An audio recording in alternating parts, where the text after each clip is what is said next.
Good afternoon. Welcome to the first annual PEP participant only telethon. Today will be about us, celebrating us, totally about us. During the telethon, you'll be updated on the status of PEP as we revisit PEP from conception all the way to current present day. We will have interviews at the top of every hour, so stay tuned. You never know who's going to be in the hot seat. There will be opportunities for you to take actions, become an investor, and to call in and provide input to help us improve the program for the brothers who are coming behind you. Again, you will be receiving phone calls from somebody on the operations team, whether in prison or reentry. If they call, answer, give them your honest input, feedback, and just kind of take the time to, catch them up what's going on with you. So we're actually about to do our first interview with a PEP participant, a brother, graduate, and alumni of Class 9. Michael Holt. Is Michael in the waiting room yet, Ed? Okay, as soon as he come in. But fellas, feel free to type your comments, and I'll see them. I'll respond to them. We can have conversations. Also, if you want to do a call-in, kind of raise your hand, state you want to do a call-in, and we'll give you a number that you can call in, and we can have a conversation live on that. But again, we're going to be here from noon until 8 o'clock tonight.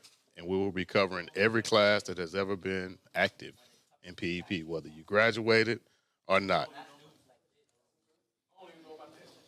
Brian Seltzer, glad you could join us. Timothy Stovall, welcome, welcome, welcome.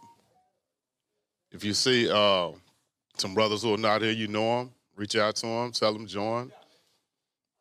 Just check us out. It's going to be a lot of fun today. You're going to have the opportunity to embarrass some PEP staff members if you want. So I'll tell you this right now at the top. If you make a donation or pledge of $50, I'll let you pick out a staff member to put a 5-gallon bucket of water on, even me. Bryan Kelley, glad you could join us. Triumph for 21 is in the house. So while we're waiting on our caller, let me tell you guys my favorite class in PEP. I'm always asked, what's my favorite class? What you said, Eduardo, the headset looks sweet. I feel like Janet Jackson. Control. So my favorite class in PEP is, I forgot. Stay tuned, and you'll find out during the course of the day. All righty. So we have our first interview for the day. All right, there you go. So joining us first, gentlemen, is our very own Mr. Michael Holt. Mike, hey, what's up? What's going on? Oh, bro, say, it's all love. Say, if you will, do me a favor, man, for those who don't know you, kind of introduce yourself, your sweet name, the class you're in, how long you been out. Sweet name, Pat. You don't know your sweet name? Uh-oh. If you were in Michael Holt's class and you remember his sweet name, give him up. Nah, my sweet name is Sebastian Crab. I'm under the sea. I'm from class 21. I'm a student, a graduate class 21 out of Cleveland. Class 21. Yes, sir. I've been home now for what? About 6 years. Oh, wow. Cool. How's life been? I can't complain at all. It's been great. Yeah. So how's the pandemic been treating you? I got extraordinarily lucky because I made some plans before the pandemic that actually kind of worked out for me very well. I'm a partner in an insurance agency, of course, and we didn't have enough in lines of insurance. We were focused mostly on auto, some renters, some home.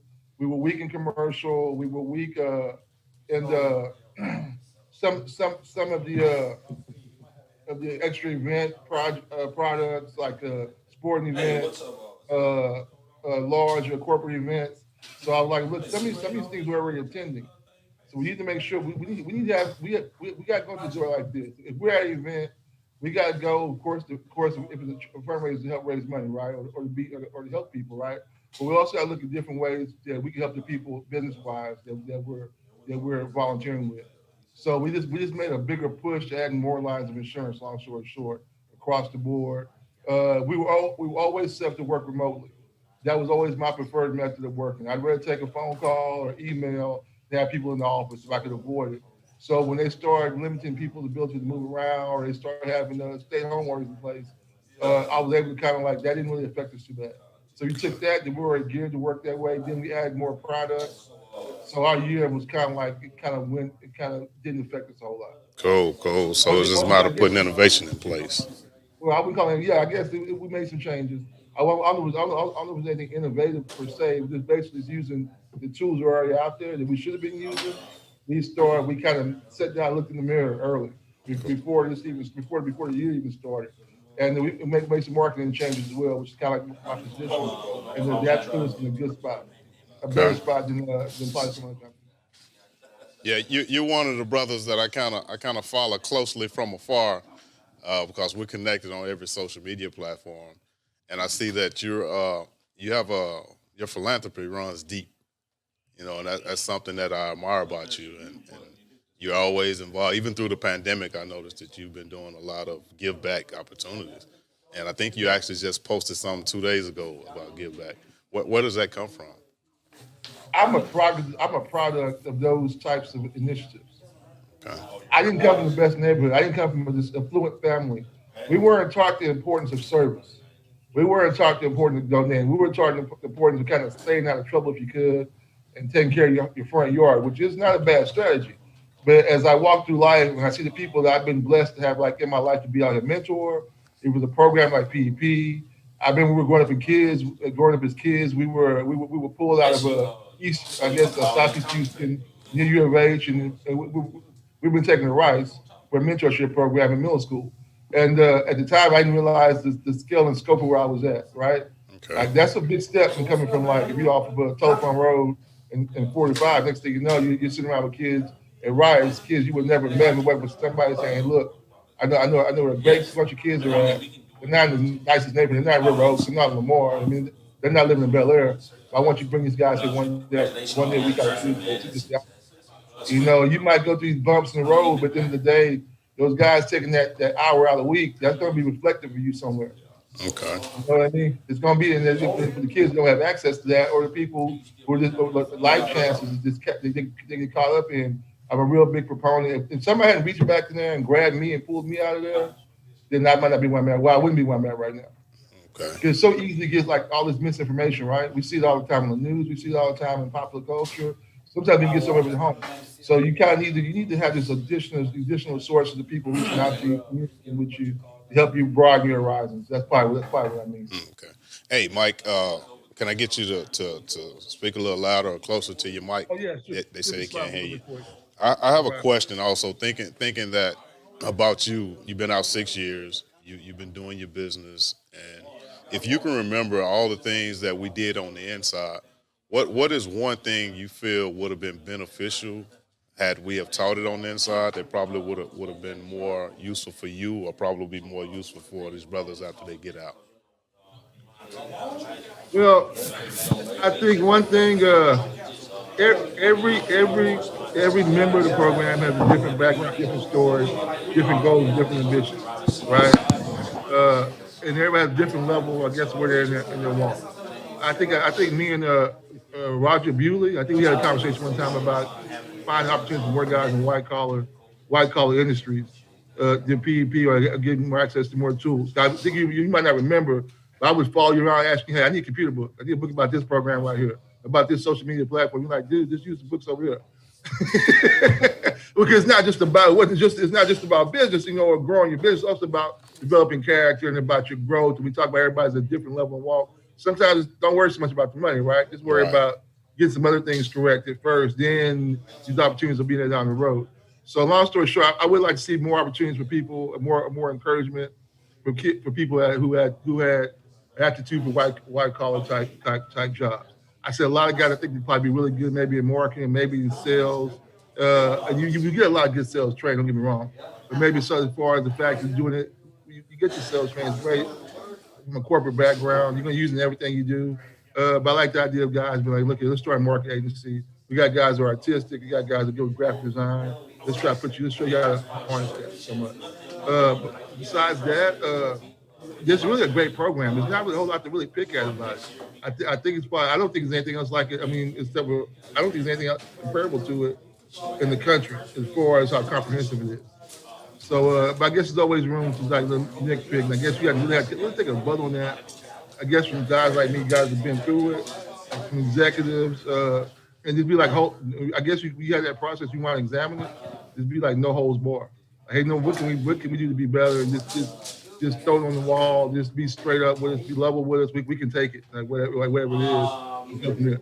So if you ask me, long story short, maybe more opportunity. Maybe try to find guys in the right career or right profession for them, taking the individual time out. And when people have these stretch goals, okay, you have your stretch goal, that's great. Let's start right here, and then you get your stretch goal with X amount of time. But like I said, it's not just about the career thing also. So I guess, you guys do a good job of like getting people, to me, analyzing what they should focus on and getting that help. Probably better than anybody else has ever done before. So that's my opinion. Okay. Well, Mike, we appreciate you. It seems like every time we've reached out, you've never said no. You've always been present. Good things happen. Yeah, low maintenance, and you I just represent. I just follow the rainbow. You know what I'm saying, man? And they So, called you back. I gotta go. That's just how it works. so this is what I would like you to do, especially with tax season coming around. Kind of let the brothers who in Houston know, one, the name of your business, how they can get in touch with you, the tax help you provide, and so forth. And even after you plug it here, if you go to the YouTube channel and type in the information in the comments, so that they'll have it. But this is your 30-second commercial. Okay, my Mike Holt with J&B Financial. We provide insurance, income tax services here in Houston, Texas, and pretty much throughout the state. I'm gonna leave my phone number is 713-340-7963. That is 713-340-7963. That's my mobile number. That's my personal number. If you have an income tax question or insurance question here in the state of Texas, hey, just give me a text and I'll answer for you. Free, no obligation. Just I can help you. I can help you. And if not, I can send you to a good place to get you some help. Thanks for watching and listening. That's Mike out. I do this for a living. All that I can do is on demand. Anytime you need me to. All right, Mike, bro. We appreciate you, man. Enjoy the rest of your day. Hey, good seeing you, Pat. Talk to you later. All right. All right, bro. All right, now. All right. All right, fellas. So that was our first interviewee of the day, Michael Holt, Class 21. Again, J&B Insurance. If you're in Houston, you need insurance, tax information, reach out to the brother. He will help you. So let's see what's going on in our call center over here. The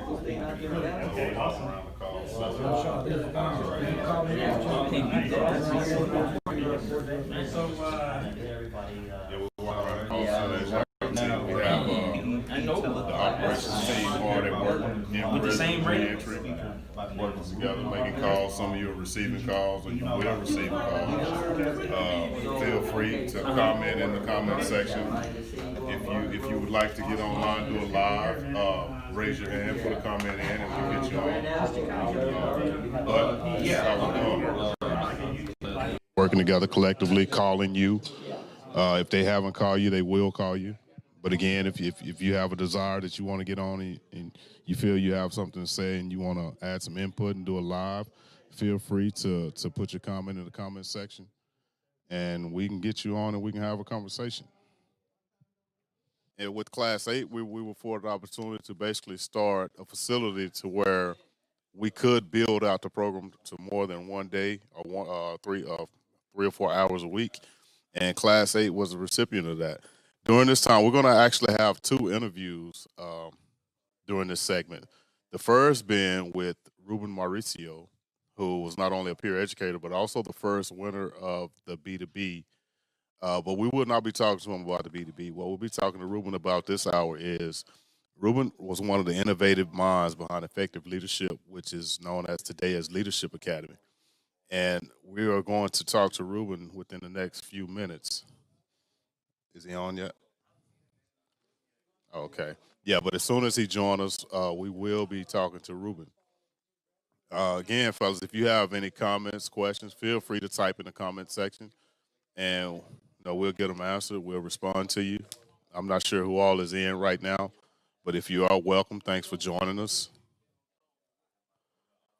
And we'll be the next hour. So we'll do these interviews, and then we're going to walk around the war room and kind of talk to the fellas in operations team, Dallas Reentry, Houston Reentry, both in prison teams, they're here calling you today. So if they call, answer, talk to them. Any questions you have, feel free again to ask. If you want to do a live phone call, live interview over the phone, they'll tell you how to get in touch and do that as well. Uh, but again, today is us about us. Celebrating us, kind of updating you guys on everything that's been going on with PEP from conception all the way to current day, what's going on. So if there's anything you want to know, don't know, uh, again, ask, ask, ask, ask. Also, hopefully, we're going to have a special guest call in before we end this segment. So, what we have is the war room. Hey, look who we got there. Let's talk to Gami G for a minute. Gami G, talk to the people. Tell them who you are, class. Hey everybody, what's going on? This is Gami G in the place to be, straight out the penitentiary. Oh, what's up, guys? Yeah, I'm a class 5 graduate. Some of you guys know me from visiting Cleveland. Some of you guys know me because y'all from the Estes unit. I'm just out here grinding, man. It got me in Houston. We're gonna be here all night. Y'all need anything, holler at me. Looking forward to seeing y'all one of these days. Hit us up, man. Don't just disappear on us, man. Give back to the community. Remember, I used to always tell y'all, give back to the community, man. Today's the day. Shoot me some. The cause is doing pretty good, man. It's a good thing, man. I've been in communication with some of my class 5 classmates. It's been nice talking to them. But expect my call, man. If you guys know me from Estes, man, I'm gonna be calling y'all later on. So get ready to open your wallets and everything, baby. All right, Gami G. We couldn't expect any less. Oh, Ma, how's it going over here? Good. Tell the people who you are. What's going on with you. How's it going, guys? How's it going? This is Harvey Mai, a.k.a. Shortcake, Class 10. Just making some phone calls. I've been on staff for, quite some time, so it's always good to catch up with some of the guys. Calling the guys, having long conversations, catching up, it feels good. I just wanted to give a shout out to everybody. Tune in, share this with your PB brothers. Let them know we're thinking about them. All right. Here you go. All right. Thank you, Harvey. All right, we're going to go and do our interview with Ruben, and then we'll come back to the war room and see what they got going on in Charlotte. So let me tell you a little bit about Alejandro Velazquez, Class 9 graduate, instrumental behind, many of you have seen the Wings logo. The Wings logo is actually a participant logo created by the logos. If you've been in a PEP room, Alejandro was the first guy who actually painted the wings on the wall. And he took, I believe it was an idea of another PEP brother. He kind of built it out to what it is. So if you've seen these T-shirts and you've seen this logo, we're about to talk to the guy who was instrumental in bringing it to fruition. As soon as he get his audio set up. All right, now, all right. Can you hear me now? Yeah, glad. Thank you for joining us, bro. No problem. Hey, do me a favor real quick. Tell the fellas your name, sweet name, what class you were in, how long you been out. My name is Alejandro Velazquez. I got out. Oh, you want to hear my sweet name? Yes, sir. They used to call me Selena. Hey, y'all can still call me that if you want. Let's see. I got out in 2009, so that would be 11 years already. Yeah. Where are you? Because you aren't in Texas, right? No, I moved to California about 6-7 years ago. Okay. And so I live in the Bay Area, San Francisco Bay. Okay. So I want to introduce you to all the guys because I know that you're very instrumental in this right here, and that is the PEP Wings logo. So get the guys a little background on that. It was given to me. I guess we didn't it was voted that I put the mural on the wall, but it was kind of already floating around. That design is basically a font and some wings that somebody found, and they just kind of put them together.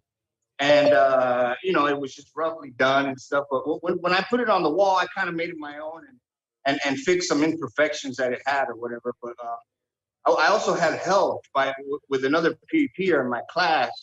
I can't remember his sweet name, but his name was Gabriel Rodriguez. Right. We just kind of slapped it up there, and I mean, it's still there to this day, and nobody can remember who matched up Yeah, the fonts. and I'm originally. asked often, and all I remember is who painted it on the wall. Yeah, that was a fun experience. So it looks like you're still painting, huh? No, actually, I did some paint, yeah, and I'm doing some flooring too.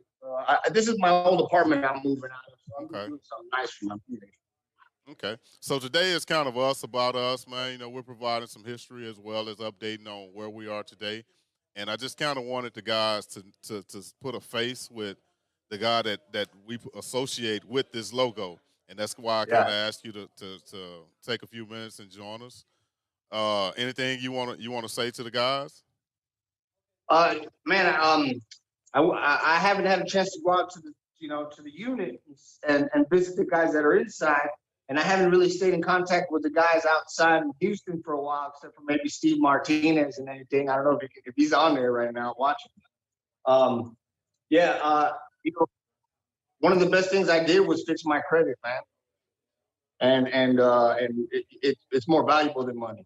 And I don't know. I just ever since I decided to make that first step, I've been making a lot of good, steps. Been making a lot of good moves since, Okay. So, get your credit fixed. It's important.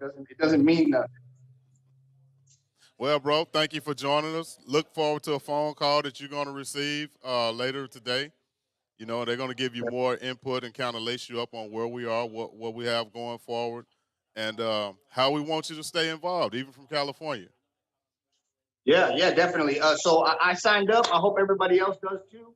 But I give at least $50 a month every quarter to PvP because I got to give back to what helped me grow, So it should be the same for y'all. All right, bro. We appreciate you. We're about to have Ruben coming in with us. Alejandro, appreciate you. Love you. Stay Good Selena. staying. All right, bro. Oh.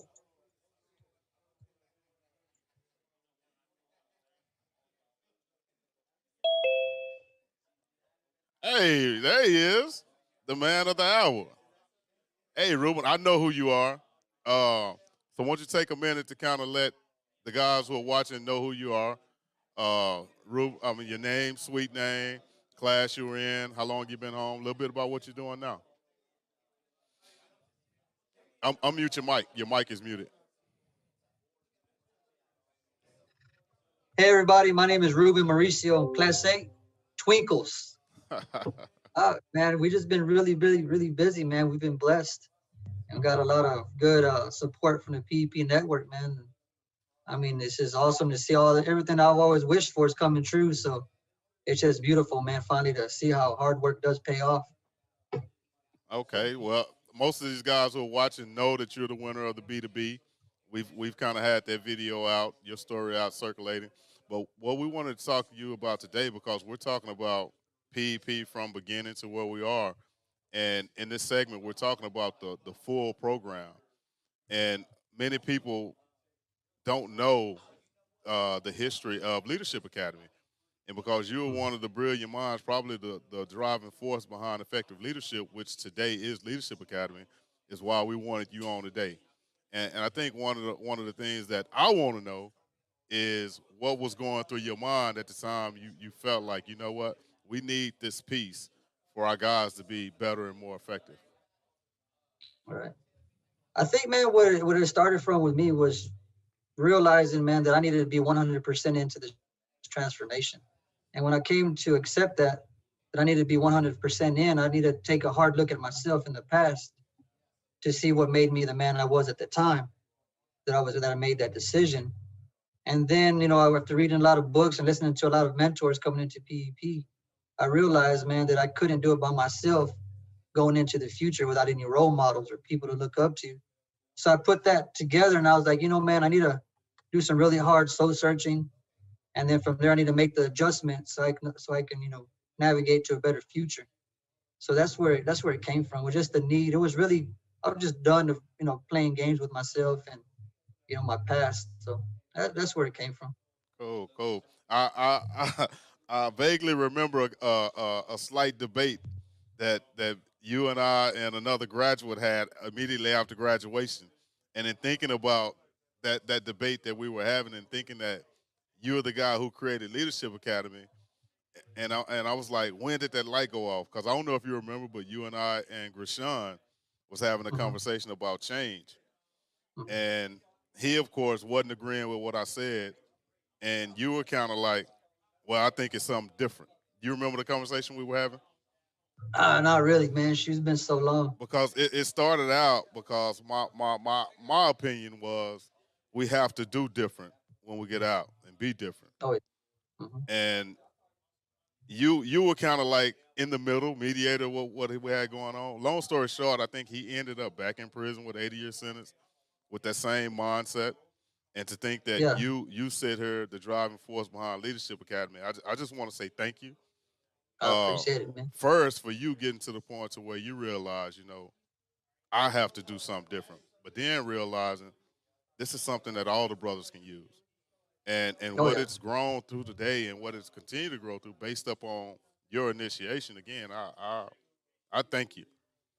I And appreciate it, man. now the brothers are able to put a face and really understand that this was us by us. Not Oh, PEP, yeah. the organization, but PEP participants who created this concept. Oh, yeah. Uh, Tell them a little bit about your business for the guys who didn't see the B2B. Give them a little bit about what's going on with you in business. Well, man, shoot, I saw a tremendous need over here in West Texas, and I stumbled into it by accident, but I took advantage of an opportunity. And over here, man, the oil fields are booming. And even right now with the price of oil, how it hit an all-time low and COVID, there's a lot of question marks going on, but, it's proven that, the oil field is here is here, and you can't do away with it. So I saw a big need, and then I just happened to land myself in a place to where they were needing mechanics. And I just started picking it up, man, as much as I could. And then we started a RPM diesel service. And so we're strictly mobile, and we go to our customers. And it turns out, man, they love that. They love us going to them. They'd rather us go to them than them take their trucks to a shop where it's down for 2 weeks, a month. So it's a win-win situation, man. We go to them and fix their trucks on the spot. Okay. You're also one of the participants in eSchool 2.0, right? eSchool 200, Mhm. which is going to be available to a lot of guys after they complete eSchool and get serious about their business. How's that going? I think we completed that already. We Oh, you finished, completed was it? it 14? Was it a 14 class deal? Okay. And we Okay. just finished, I think, 2 weeks ago. Okay. And that was awesome. I mean, it was good because you get to spend a lot more time with just all the participants who are in it, but also with a lot of mentors, man, to give you a lot of good advice on the spot as you need it. So it's like detailed just or catered just to you. So as we were going through the course, I would have a lot of questions pop up that I needed answered right now. And I could just ask the questions, and these guys, man, would just give me awesome advice. Cool. Cool. So Cool. it's beautiful, man. I think everybody needs to be a part of that, especially if you're in the business or seriously planning to start a business. You definitely need to take this course. Okay. Like you're doing well in life. Look like you're still making one bad decision, man. That's a Dallas Cowboy hat on your head. And you don't want to see my belly either, man. I just keep eating and eating and eating. No, no, everything's been really good, man. All right. I'm just One, happy one, to one be good part of the word of program. advice for the guys, man. Whether they just got out, been out for a while. One good word of advice Oh for yeah, them. shoot, man. I'm gonna stick to it, man. Hard work and dedication, man. You got to make your mind up. Don't be half in and half out, man. Be all in or be all out. But don't play games with yourself, man. You can't keep it real with nobody else if you ain't real with yourself. Cool. So, Cool. be all in, stay committed, and hard work does pay off, man. Don't give up. Again, bro, appreciate you. Much love, much respect. Uh, we wouldn't be going where we're going without you. Glad you're a part of the DNA. Oh, I have one other thing I want to talk to you about. So What's up? one of the things that we're starting, and because you're part of the original group at Cleveland, so we have this new initiative that's called a birth certificate for your sweet name, right? A So birthday. so you we'll sell you a birth certificate for your sweet name, which will put you in the registry, meaning Okay. that twinkles belong to you. Twinkles go into the rafter. you'll receive one of these, which is a certified birth certificate. So this one is for Al Massey, Granny Yeah, Panties. I see it. And what happens is your name basically goes into the rafters as if your jersey is retired. And if There you anybody go. else is given that name, you'll be contacted and Oh yeah, basically have a say and let them understand who the OG Twinkles is. I like it, So man. today for $30, if you would like to get one, we'll hook it up. Oh, and they're signed by the OG graduate, our COO, Fee Tran, and we will get this in the mail to you. Yes, If sir. you wish to do this, you can go to our website and we have the fund drive on there. Mhm. And just go through that and we'll get that to you. All Again, right, man. I'll definitely do it, man. thanks, bro. Thank you, Appreciate bro. you. Let's So see. we're gonna walk to the war room. All right, walking around the war room here. Let's go back here and talk to OG Mo. You on the phone? He's on the phone. We'll come back to him. Who we have here? He's on the phone also. Well, they play like they're on the phone. Hey, who we got here? Dave Flores, aka Sweet Guacamole Dip. You put the chip inside the dip. When I dip, you dip, and we all dip. What's up, man? No, that's the way they had me on it, man. Got me wanting me to do it like that when I was in there, man. So, man, it's going good. Man, it felt good because I had a talk with a brother from Estes Summer 15, Edgar Riley. He was really happy to just receive a call, man, from a brother because unfortunately he had a tough year. His wife passed away, and he was just happy to hear from us and started crying because he felt good. He heard a good word from a brother who just called him. So yeah, you never know when a brother just needs to hear another brother, man. And we share this PEP brotherhood. We're in prison together, and just want you to know, man, you can reach out to somebody and make an impact, man. Yeah, but we're here, man, grinding and seeing what else we can do. All right. Well, carry on with your calls. Thank you for taking the time out. We got Jeremy over here on the call. So you guys see me, but and behind the camera, our producer, we'll let you meet him real quick. he don't. Okay, Feetran, the executive producer, the guy who makes all this makes all this work. Feet. You got to put me on the spot like that, huh? Me wait. All right, this Fee, Class 1, a.k.a. Phoebe. I'm not sure if I don't know, the camera got me or not, but this is our first time doing this, so any mistake, let us know. We'll improve it next year. All right, and we'll come back at the top of the next hour. So if we go away, please come back top of the next hour.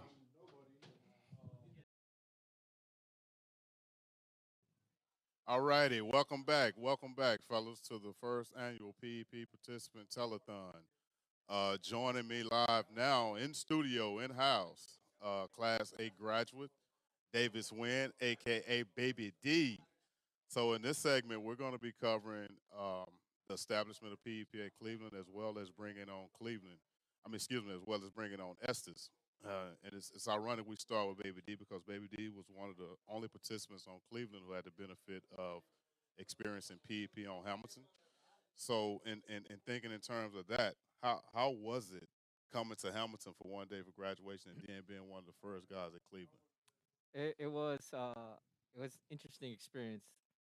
Came in, first thing they said was drop your stuff off in your dorm or your cell or whatever, and then we're gonna go down to the graduation. I didn't know what to expect. Went in and just seeing everybody just clap and scream and holler. It was a surprise, but it was fun. It was exciting. Never seen that in a prison environment, so it was a fun experience. Okay, Yeah. cool. So for those who don't know the story, let me tell you the story about my personal connection with this gentleman here. So that day that he speaks of, he comes into the computer lab at Hamilton. And at that time, Tim Hamilton and I were the peer educators. And this guy had not met me. And the first words out of his mouth when he turned around was, I used to whoop guys like you. They were telling me to pick on you in the first place, but They yeah, set him up, which yeah. which led to me beating him up every day for about a year and a half. Uh-huh. And out of a year and a half, I never heard him. Never. Tim Hamilton beat him up one day, sent him to medical. But Yeah. this is my little brother. I love him. I had the benefit of serving with him on the inside and watching his growth and development out here. And I think for me, one of the most beautiful things was watching him. In my opinion, I say take the transition to manhood because I was at his reception for his wedding. And one of the few times that I shed a tear, my allergies was messing with me, but I was just so happy for him as a person. So how's life been for you? Life has been good. Life has been good, going along according to plan. A little slower than I hoped, but there's not really, rushing to get into it. Took me 9 years to get married to my wife. Um, we rushed into a baby. We didn't really rush into it, but with less than a year, what else we're gonna do in a COVID environment, right? So, baby's due in February. My daughter. So that's exciting. Life's been good. Job's been good. Friends have been awesome. Couldn't ask for more. And a lot of people say, you're lucky. I don't say I'm lucky. I say I'm blessed. And it's a real thing. But just because I'm blessed doesn't mean I didn't put in the hard work either. I put in the work for my job, which they love me, I love them, and for my relationship. Again, it took me almost 9 years to get married.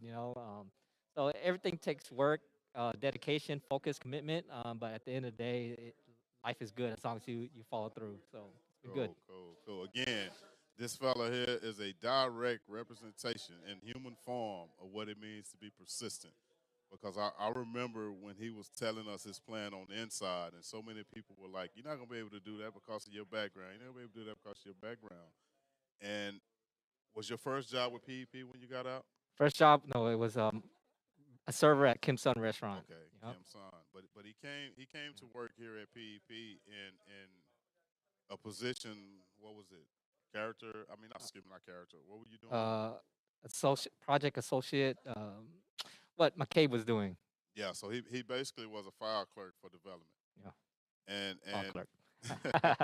and he's a direct example of somebody using his network and being humble and not feeling like anything was beneath him. And what's your position now? Portfolio manager. Portfolio manager. Doing what? Managing probably 85% of the company's assets at our bank. So basically, everything they said you couldn't do while you were in prison. Yep. And that's why I say he's a direct reflection of persistence and dedication. And his company is also a supporter and sponsor of PEP, right? Mm-hmm. So you guys are one of our primary E-School graduations. Mm-hmm. Yeah. So again, fellas, he's an example of what? And he's got a very giving heart. Always has been giving. Every time I see him, I don't care what I'm going through, he brings a smile to me personally because I think about the days we were inside. And some of the most entertaining days, if you just want us to be entertained, get he and Tim in a room with just them and a board game. What was the name of that board game? Risk. Get them in the game. Get them in the room with Risk. And you talking about competitiveness and just sit back and watch. Don't even play, just watch. But again, man, we thank you for your service. We thank you for your heart for PEP. We thank you for everything that you continue to do. Babies do win. Mm-hmm. February 25th, 26th. First time father, baby due in February. Mm-hmm. Just think, baby D's about to have a baby D. Yep. So I guess he kind of graduates to a middle D. Yeah. But again, we love you, bro. Thank you for stopping by. Thank you for being willing to sit and have a conversation with us. Definitely. Anytime. Anytime right. for you guys. All right, bro. So next up, we're going to bring in a man that you all know, all love. Some of y'all probably kind of want to whoop him. We'll set it up. But none other than PEP graduate, Estes in prison manager, Gami G. Yes, sir. Come on in, Gami G. What's up, everybody? So I guess I want to kind of pick up with you, Gami, where I left off with Baby D, and that's the transition. He kind of transitioned from Hamilton to Cleveland, and you've been the transition at Estes since day one. So how has that gone? It's been going pretty well, man. It wouldn't have been possible. It wouldn't have been for the 12 graduates that were shipped from the Cleveland unit. Back when it first started, it doesn't start with me. It started with all of us. Of course, all the guys that were shipped over there made a tremendous impact. just starting the culture there, the PP culture, and it just kept on rolling in, man. For you guys that were at the Estes unit, you know how it was, man, and I mean, I can't say how it is now because of this COVID stuff that's going on, but you know, for many years, you know, it was it was happening there at the Estes unit. Cool. So how many coworkers have you gone through? Oh man, let me see. Kevin Bailey, my boy Kevin, Jonathan DeLuna, and now I got one of my peer educators working with me. You know, he knows what's going on and what needs to be happening there at the unit. Mr. David Flores, you know, he's a great asset to have there. You know, helping me out with you guys, taking care of the character development side of the program. Okay, so we're gonna get David up here. So David, you were one of the first peer educators at Estes, Yeah, I was in the second round of peer educators. Yeah. second round. Yeah. How has that helped you in what you do on a day-to-day basis? Well, I'll tell you what. Well, first, let me say this. I found out when I started working with Gami that every time he'd say to me when I was a peer educator, "Hey, you're one of my best peer educators," which really motivated me. I found out that he tells that to every peer educator. But anyway, just wanted to Very share good. that insight with the other peer educators. Well, the way it helped me is that, well, I was a peer educator, so I knew how it feels to be there in the front lines. And now, as working with the peer educators, I could also identify where you guys, who are peer educators, where y'all stand and what motivates y'all. So I think it's great insight to work together with the team of peer educators and with in-prison management just working together. I think that's a lot right there. I think one of the questions also want to ask you guys, in working closely with me, why do you do what you do? Oh, I do what I do because I can relate to what you guys are going through. You know, doing time in prison. I've always told myself when I was in prison before I was released, man, I got to find a way to give back to our community, man, because I've taken so much. Uh, you know, uh, I don't know if PEP still has my little pray out, but you know, it was a real emotional day for me that day. You know, you know, even now, it's hard for me to just give my testimony because I'm not proud of what I did. I've taken a lot away from our society and our community, and this is why I do it. You know, it's a great opportunity for me to give back, man. I care about people, and I just want these men, you know, to be successful, man. You know, I'm not perfect, and you know, a lot of the guys going through the program, they say, man, you know what, man, I want to be just like you when I get out, man. I always tell them, man, I say, man, be better than me, because I'm not the one that you know, I'm not perfect, man. But if I could do it, anybody could do it.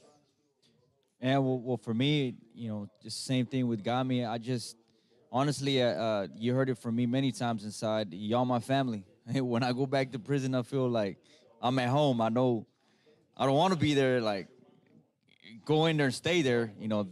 It feels good to come out. But what I'm saying is, I just identify with y'all, and y'all just remind me of how good God has been to me, and just seeing you guys grow, makes my day. So That's what you know, motivates me. I got somebody else that I'm about to bring on, and we're gonna turn over here and kind of see if y'all know this guy.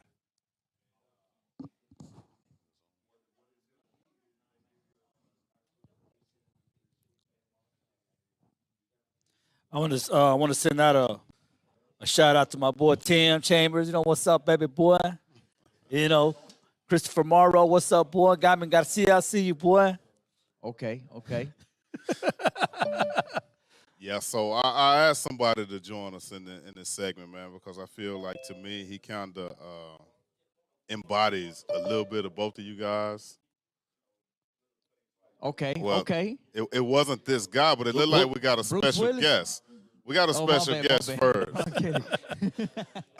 Okay. Hit your mute button.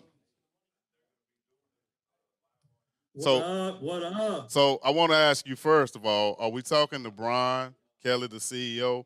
Are we talking to Bryan Kelley, our alumni and PEP brother?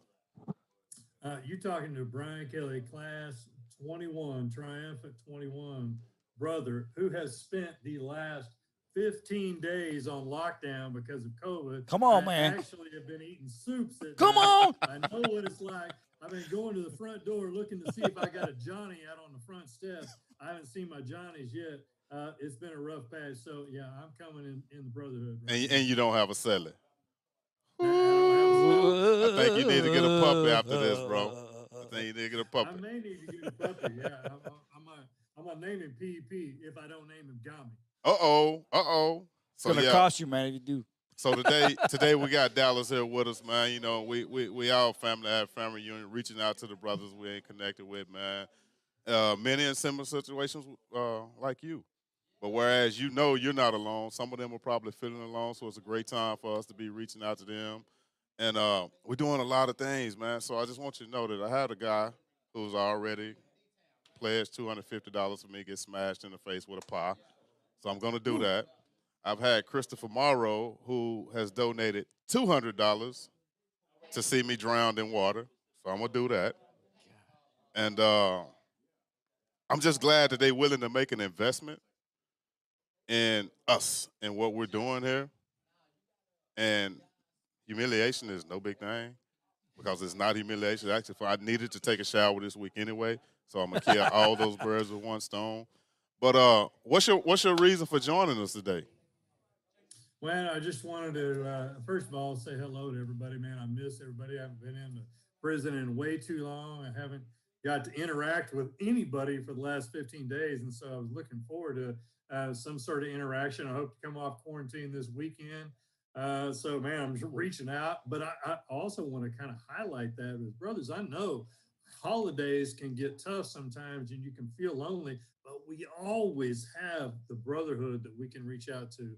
And that it doesn't take a telethon to be able to do that. We can do that. And I also, on a side note, I also wanted to make a donation. Okay. And I also want to put a challenge out there.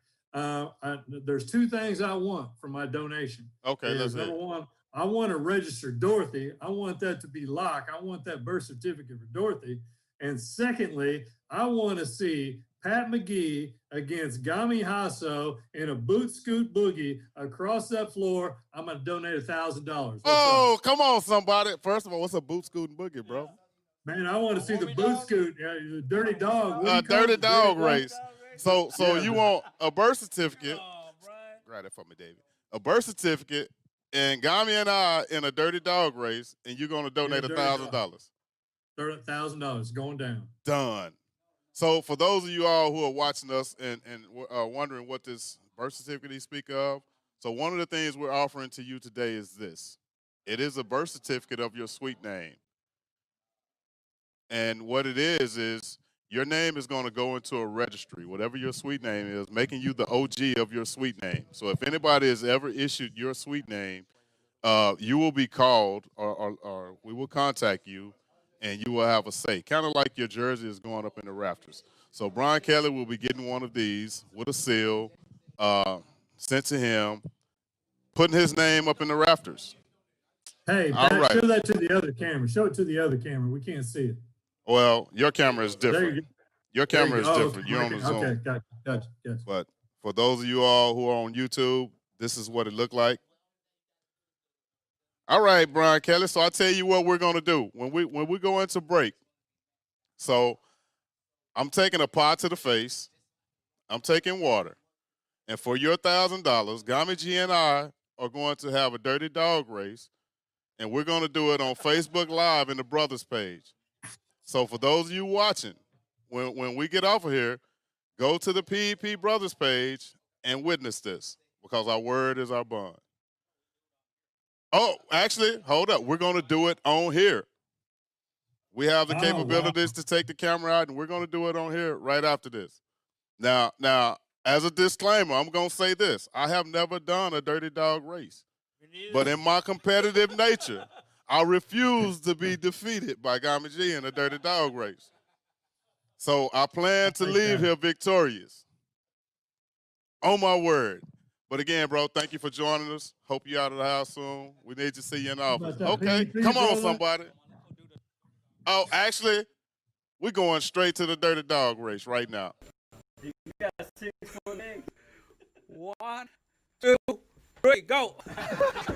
Go, go, go, go, go, go, go, go, go, go, go, go, go, go. There you go. Slow, man. Hey, getting over, y'all. Bro, the finish line was over there. Who won? Draw to me. Keep going. Like a draw to me. All right. We said you would get it. Hopefully that was enough. If not, let us know. We'll do it again. Class 1 and working through 7. So initially, I'd offered an invite to our founder, Catherine Roy, because I felt like she needed to be a part of this. But unfortunately, our schedules didn't work out, and we weren't able to secure her. But again, you know, we're all thankful for her because without her vision, we wouldn't be here today. So much love to her. So this next guy I'm going to bring on, I hold most responsible for me being here today. Because when I was recruited to PEP, I walked into the room and saw this guy and thought, oh, my God.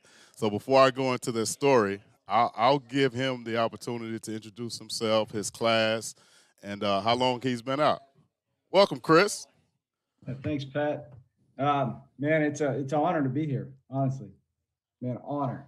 And big shout to Kat. You and I know best we wouldn't be here, but for the humble beginnings, huh? Yes, sir. Man, God, you brought that story up. I didn't even remember it. It came flooding back, and boy, so class two, back at Hamilton unit. I was released. Let's see. God, I don't even remember the year. You have to look in the database. What was it, 2006, 2005? I think it was October 2005 or 6. I mean, it's been so long. It's like being inside for too long. You forget years. That's a good thing, right? It must have been 2006 or 5. I don't know. It was 2005 because I actually came to Hamilton September 2006. So it was 2005 when you were released. Yeah. God dang. So that's 15 years ago, huh? Wow. Time flies. I got a virtually studying little homie who's 6. He's with the wife here today. I know you haven't met my wife, Kimmy, but she has a salon, so we get to juggle our schedules pretty good. Okay.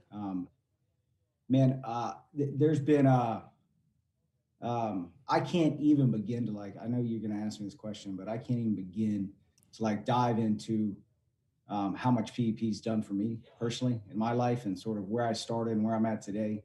I'm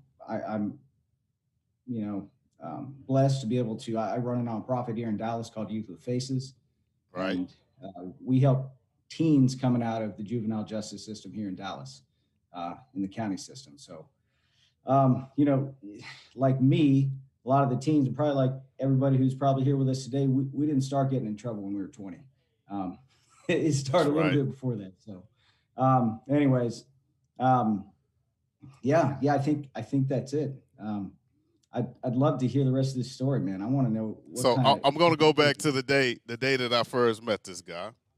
So I'm at the Hughes unit, and I actually walk into the interview with a chip on my shoulder because, as most people know, I just been denied acceptance into PEP because I didn't have an FI6, or I still had 3 years left on my sentence.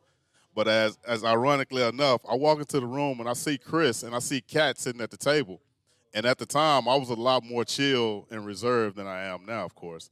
So I walk in and look, and the thought that come to my mind was, what kind of drugs is this white dude and this chick on? Because if you know these two, when their energy gets together, it is lur. But I'm sitting there and I'm looking at him, and then he asked me this question. He said, if you walk on the rec yard after a sandstorm, how many footprints on the rec yard? And in my mind, I'm like, yeah, this dude's on some dope. But I don't recall my answer to the question, but I recall that experience because it was like, you know what? It taught me how perception is not always reality. Long story short, 2 weeks later, I ended up on Hamilton. As time went on, I discovered something else. Chris and I actually share the same birthday. Birthday buddies. Yes, sir. April 2nd, Aries. And Cat's birthday is what, 6 days later? 7th or something, or Yeah, eight, something like 6th, that. 7th, 8, one of those. But Yeah. yeah, Yeah. to think that we all shared the same zodiac, but it was so much different at the time. But and I tell people also I'm thankful because I feel like without Chris, I wouldn't be here because he was so instrumental in the recruiting of me.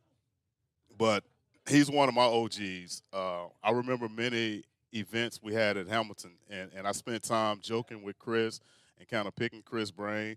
But when I really liked Chris, because I discovered Chris had my favorite song on his laptop. So a lot of people might not know, but my favorite song is a song by David Sanborn. And I knew right then, I say, this dude's pretty cool. But I'm thankful to Chris. I always be thankful to Chris. But as he said about his nonprofit that he runs, gentlemen, there's a link in our Facebook PEP Brothers page. Go vote for his organization. We need to vote for him. We got into the tent. We can vote every day. Vote into the tent and help him. Nothing. Don't cost us anything. All you have to have is an email address. But so other than that, what's going on with you, man? Man, you know, I am. Well, I feel, you know, this year's been crazy for everybody, and especially, you know, our brothers and sisters behind the walls. I can't imagine being away from my family this kind of time. Yeah. I can't imagine. And I know those guys back there and girls now are infinitely grateful to you guys doing this every day for them. I've been in your shoes, you know, on staff at PEP for a long time. We got a chance to work together, man. I know that every day you're like, oh God, we just want to do more. We just want to do more. We want to do more. And if I could tell, like the brothers and sisters out there, here I am 15 years removed. But you know, there's always a piece of you that, you know how much that, those small things, that gratitude means to you when you're in that position. Of sort of the least of these. And it's, boy, I feel, man, I got, you know, happy home, happy wife, happy kid. My wife's a new entrepreneur in the last year. We are, you know, healthy, happy, and doing well, man. It's a place, you know, you imagine it, but, you know, there's all kinds of chaos coming down the pipeline. But man, those values you're learning today and you stepped out the door with, you brothers hang on to them, man. They're gonna serve you well. That's right. That's right. You know, so many people look to myself and Gami and Marcus Hill as their OG, but I never fail to share with people who the pioneers are, because without you, without Feet Tran, without you guys coming into the unit and basically sharing the outside with me, I know that I wouldn't be sitting here today. And people constantly ask me, why do you work for PEP?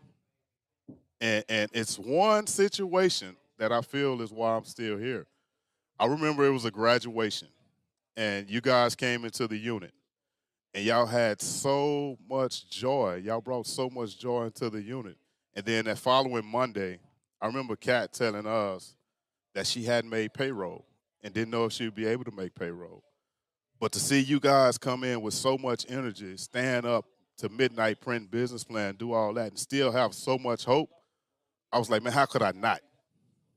You know, and I'm thankful to you all for that, man, you know, because without you all showing me the way, setting that path for me, the humility and the ability to really stay when it get hard, yeah, OG got me back there.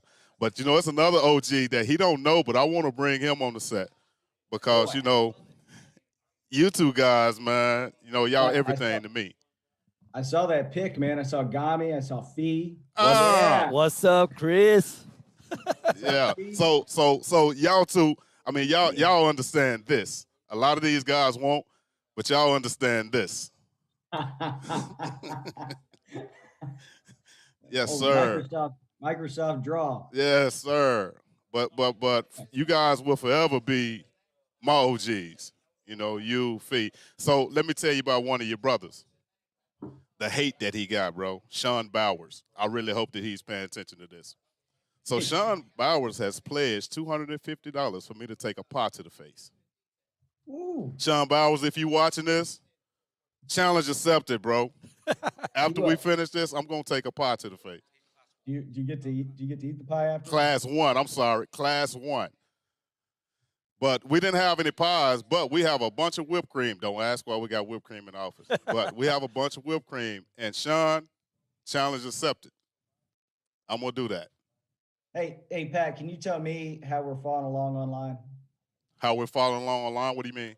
So there's a link to YouTube. If you go to the PEP Brothers, I posted a message in there yesterday in the announcements, and there's a link to our YouTube channel.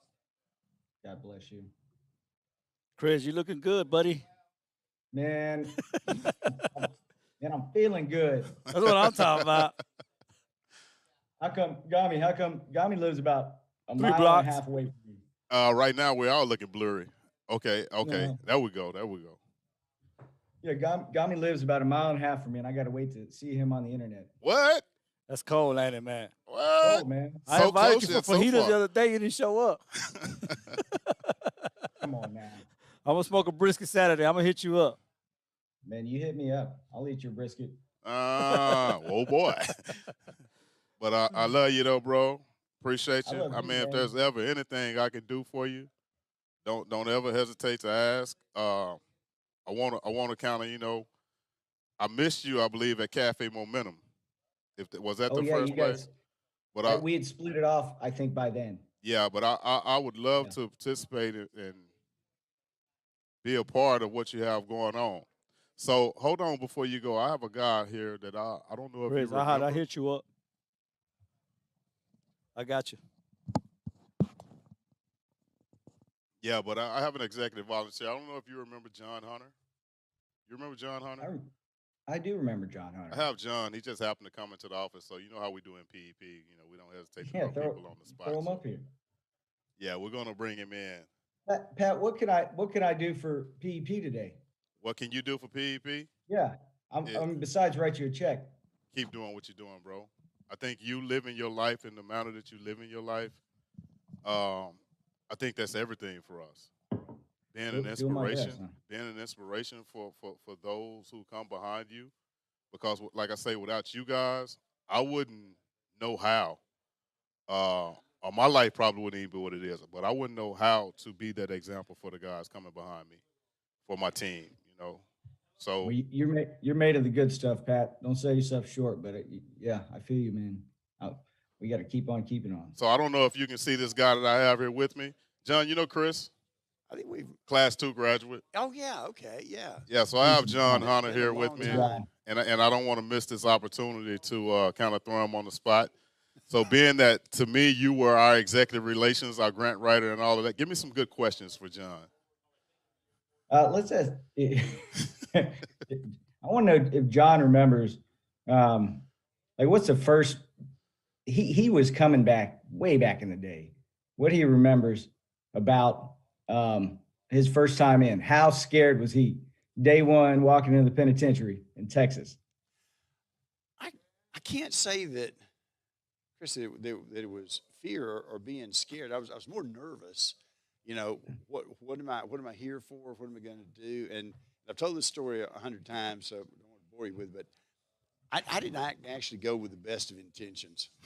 I had read this article about how this young woman, was instilling the entrepreneurial spirit in guys in prison, and I really went with the idea that I was going to learn something about what she was doing and take it home and put it to work in my own business, because I was pretty much a hang 'em high kind of guy, and got there, and instead I met all these wonderful people who were like me, trying to change their lives, trying to transform, and we're doing it, and that's really difficult in the world. A lot of people never make those kind of transformations. They spend their whole life on this planet and don't ever get there. So when I saw that happening, and I had to look at my 20s and the things that I did that, had I gotten caught, I could have been right there. So all of that combined, it was like the hook was set. And like I said, it's been 12 years now. It's just been the best experience, one of the very best experiences of my life. And it's incredible. You're still invested in these guys. It's big, man. It's big. Well, I appreciate that, but again, I know everybody says it, but it is true. I think you get more out of this than you put into it because you just you watch people around you all the time. They say they want to change and and this is wrong in their lives, but they just keep on doing the same thing over and over and over. And this is a great example of how people make a commitment to actually to make those changes, and then you can just watch his life becomes this beautiful thing that we all get to participate in. Well said. I am. I am among many other things that I've been impressed with since I left PEP is how many leadership positions they've been putting participants in. It's truly of the people, for the people, by the people. And it's, I mean, boy, that if that's not the endorsement and how successful they've continued to be is just, I mean, it says everything you need to know about the organization. Yeah. One last question for you, Chris.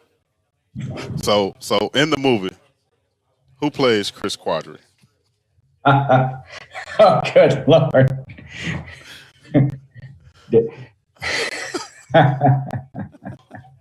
Can it be dead or alive? Dead or alive? Who plays Chris Quadri? Do they have to look like me? You decide. Oh boy, because I was real taken with Chadwick this year and everything that happened with Chadwick, and boy, he's a stud. So maybe he's gonna play all the parts then. We get Chadwick Boseman in there, man. Chris, I know you're busy. I know that you have an organization to run as well. But again, if there's ever anything I can do for you, bro, don't hesitate to reach out and ask. If there's ever anything you got going on, I'm in. Dallas is only a short trip up 45, and I'm there, bro. So that means we're gonna let you get to work, bro. Love you. Uh-oh.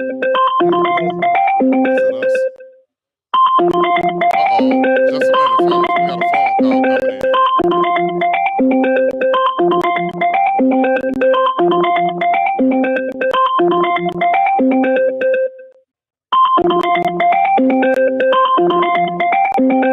Hello? Oh, okay. So, John, I've always called you Dr. Warmth.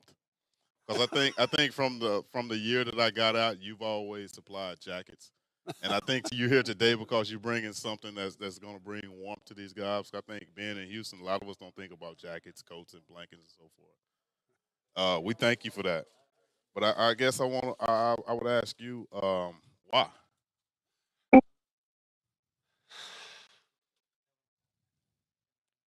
Good question. And let me actually compose the answer. And I hate to say it usually doesn't hit me until there's a cold day, right? Because you're right, you don't think about jackets here. But I look at the abundance that the universe has brought to me over the years, and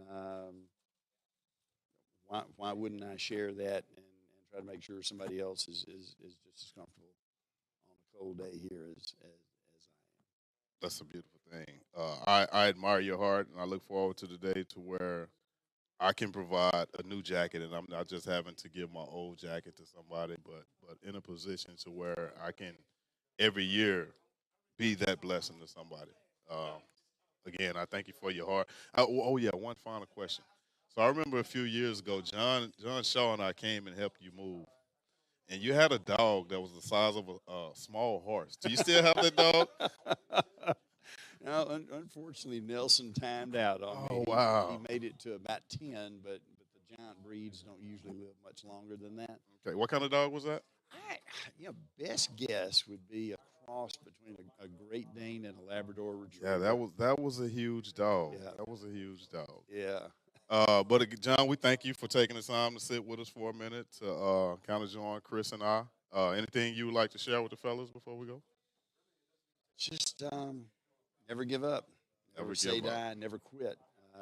I think I was talking with somebody the other day, and I'm always amazed at all the people that volunteer and that are within this group. And particularly, let's go to the volunteer side. And you got these guys with all these degrees and doctorates and all this sort of stuff.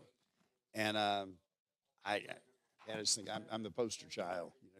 You don't have to be real smart. You don't have to be a great student. I barely got out of high school, barely got out of college, and lied and cheated a lot along the way, which I'm not proud of, but that is what happened. So persistence is the key for me. Just you never stay down, always stand up. Just keep trying. This is the land of opportunity. Just stay after it, and you will find it. John, I thank you, and I think that's a great segue into our next guest that I want to talk to. But before I get to our next guest, I want to take a phone call. So we have a PEP brother on the phone. John, thank you. So John talked about basically staying the course, and my next guest that I'm going to bring on and talk to you guys, Dave, you there? Hey, you Hey, there? yes, sir. Good Lord. I'm Hey, so happy and blessed with y'all. before you Oh my take off, goodness. introduce yourself for the people who are listening. Introduce who All you right, are for the class. class 5 is the best, obviously. We made world peace and hunger happen, I guess. I don't know. We just, I'm with you, Patrick and Gami and everybody that I've been with. I just love this. And this is a real blessing. I saw this today. I tried to jump in before, getting busy again for another day. But, I appreciate this program, you guys. And I'm just so proud, like, as a man to see you Say, guys bro. come together, And just you know that know. we're just as proud as you because to me, you're a great representation of what it means to be a PEP graduate, alumni, and the fact that even though we don't hear from you every day, you're living it. You know, I Uh, think Gami called you. I was with Gami when he called you during the first part of Dude, COVID. no, it's so good. And, just understand it, it is a struggle like we all see. And it's such a joy to see, us men get out here and do the right things and live our lives and just not, be labeled and continue to, do what we got to do. And this program is so amazing. And I've met some other people that actually, I'm in the IT industry, technology industry, and there's nothing you can't do if you put your mind to it. And I've had other men go through this program and work in this IT industry, and we're making it. And in this program, back in the day when we were talking about Catherine and us sitting in those classes, and I know it's a struggle sometimes, but the support from the outside, uh,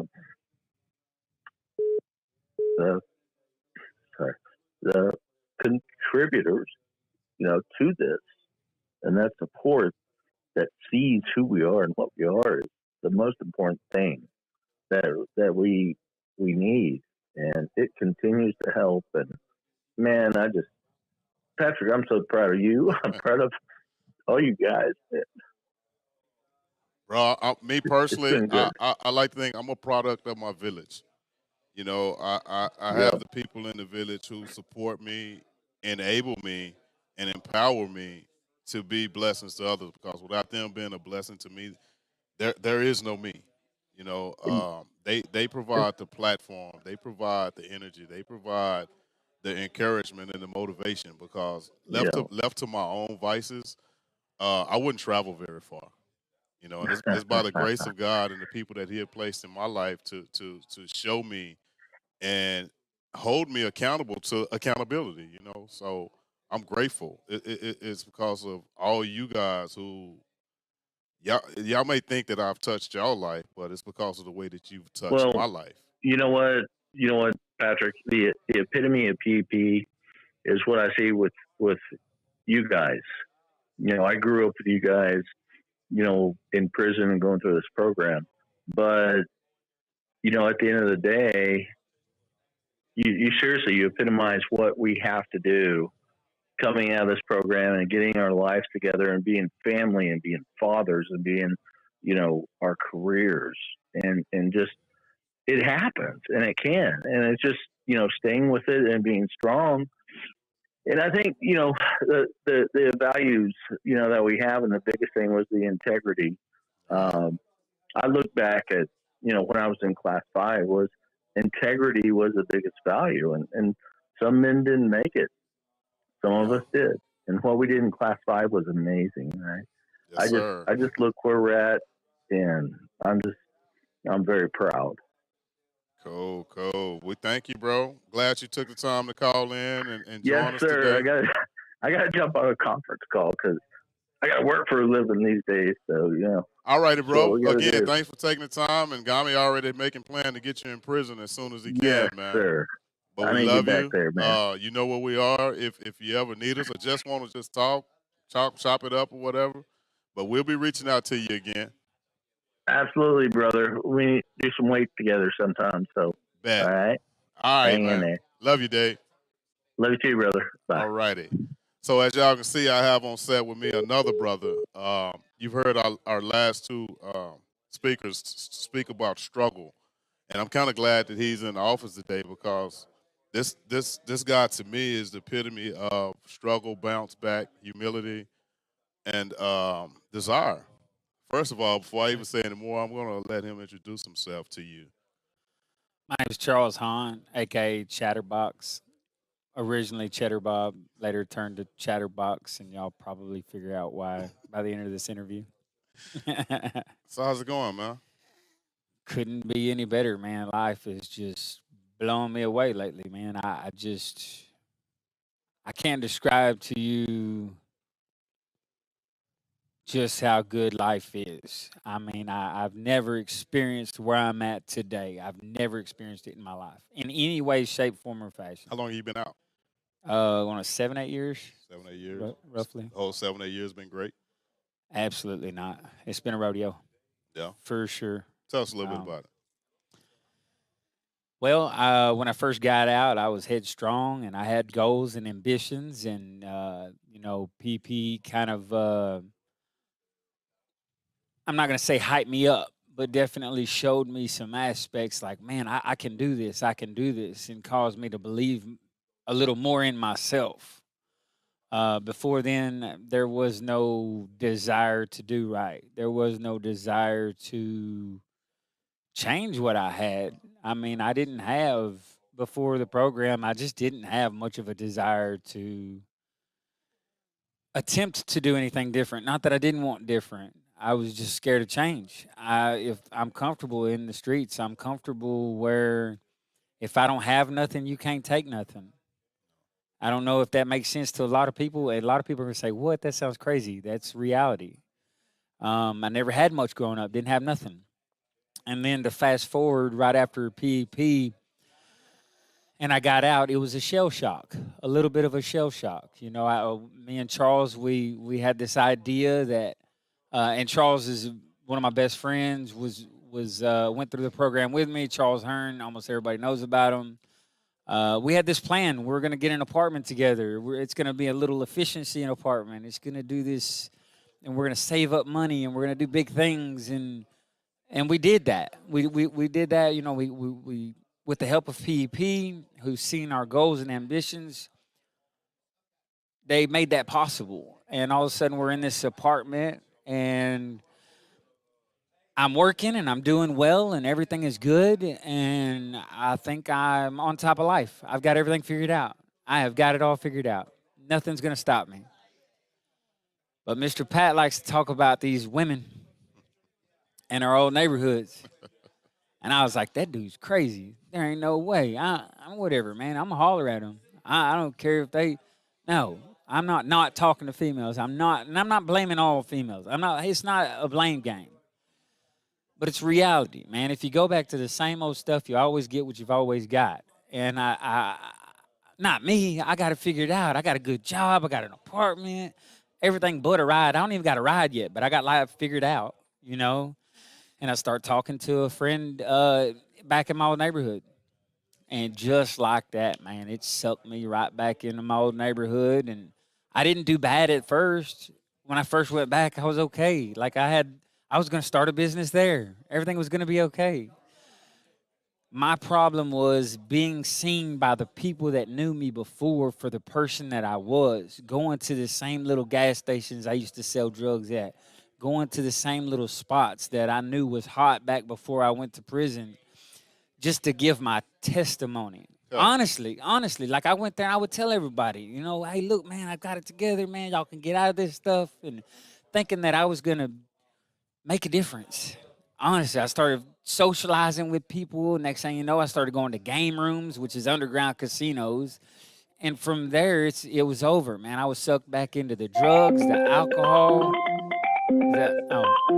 the drugs, the alcohol, the women. Man, that relationship that I moved down there for lasted 2 weeks. 2 weeks, and I was back in the hotel that I grew up in. Like, just fell hard. Didn't see it coming. Didn't see it coming. And I guess the biggest thing was that I take from it is I felt alone. I felt like this is where I'm supposed to be all along. This is where I'm supposed to be. Why did I convince myself that I could be somebody one day? And in reality, I'm just gonna be right back here all over again. That was the lowest point of my life. So I guess my question is, how long did you allow yourself to stay there? Almost 2 years. What changed?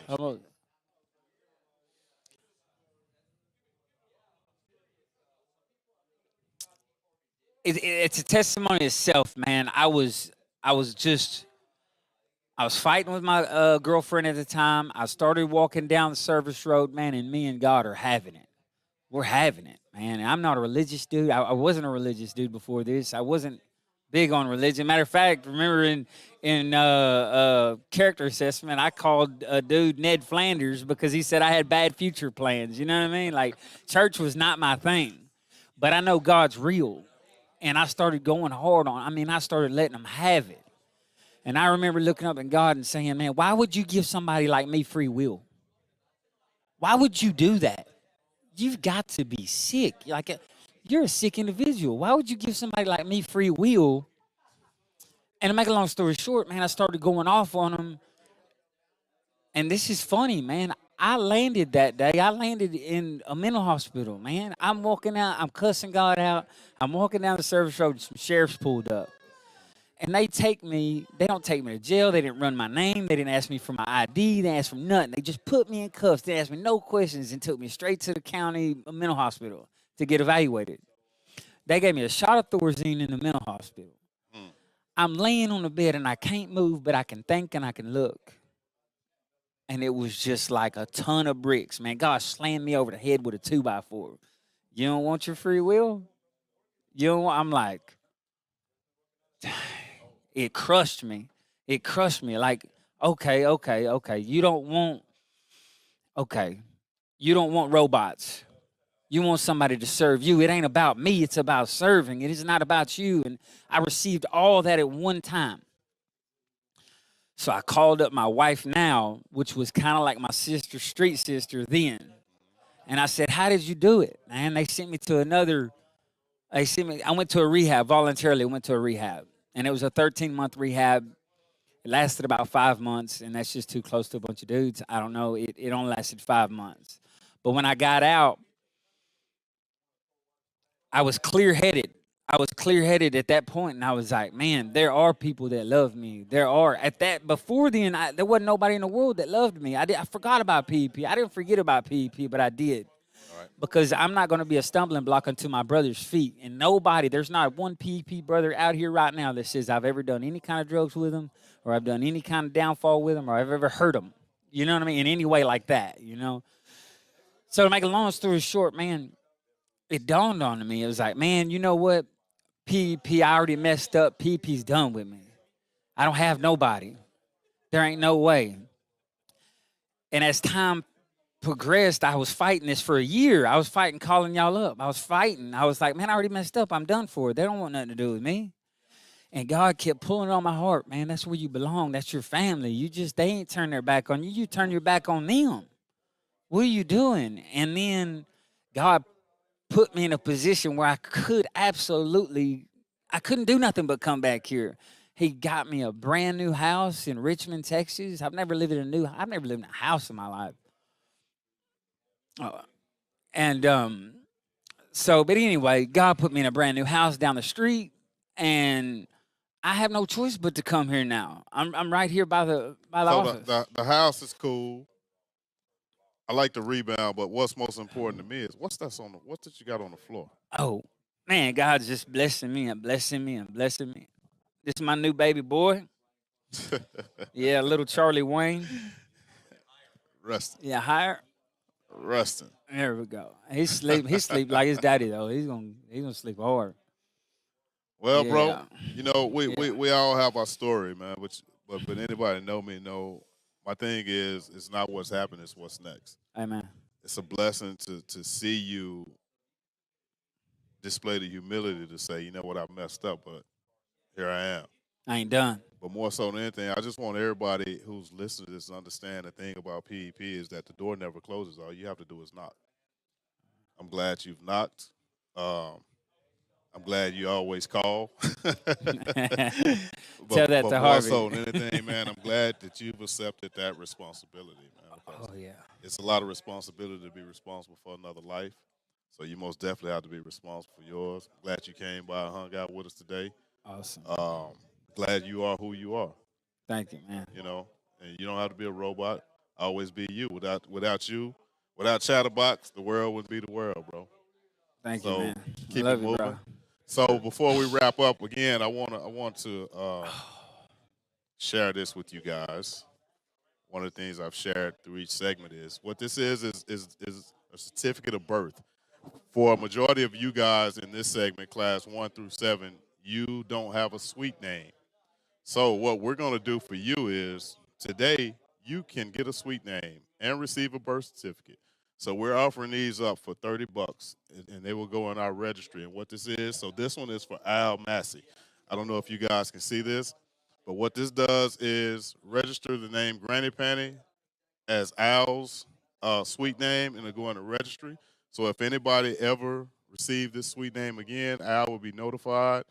And kind of like, for instance, with for all you Dallas Cowboy fans, I know a lot of you guys are. In order for CeeDee Lamb to wear the number that he wears, I think 2 people had to be notified. That was Michael Irvin and Drew Pearson, right? You're a Cowboy fan? Don't ask me how I know that information about the Cowboys, but this is just as important. So I encourage all of you guys who don't have a suite name, reach out. We'll get you a suite name. For those of you guys who do have one, get it registered. Again, that's a PEP birth certificate. So, Charlie, thanks for hanging out. So I just got a text message, Edison. We need to make a phone call. PEP brother is trying to reach us. Here's his phone number. It's where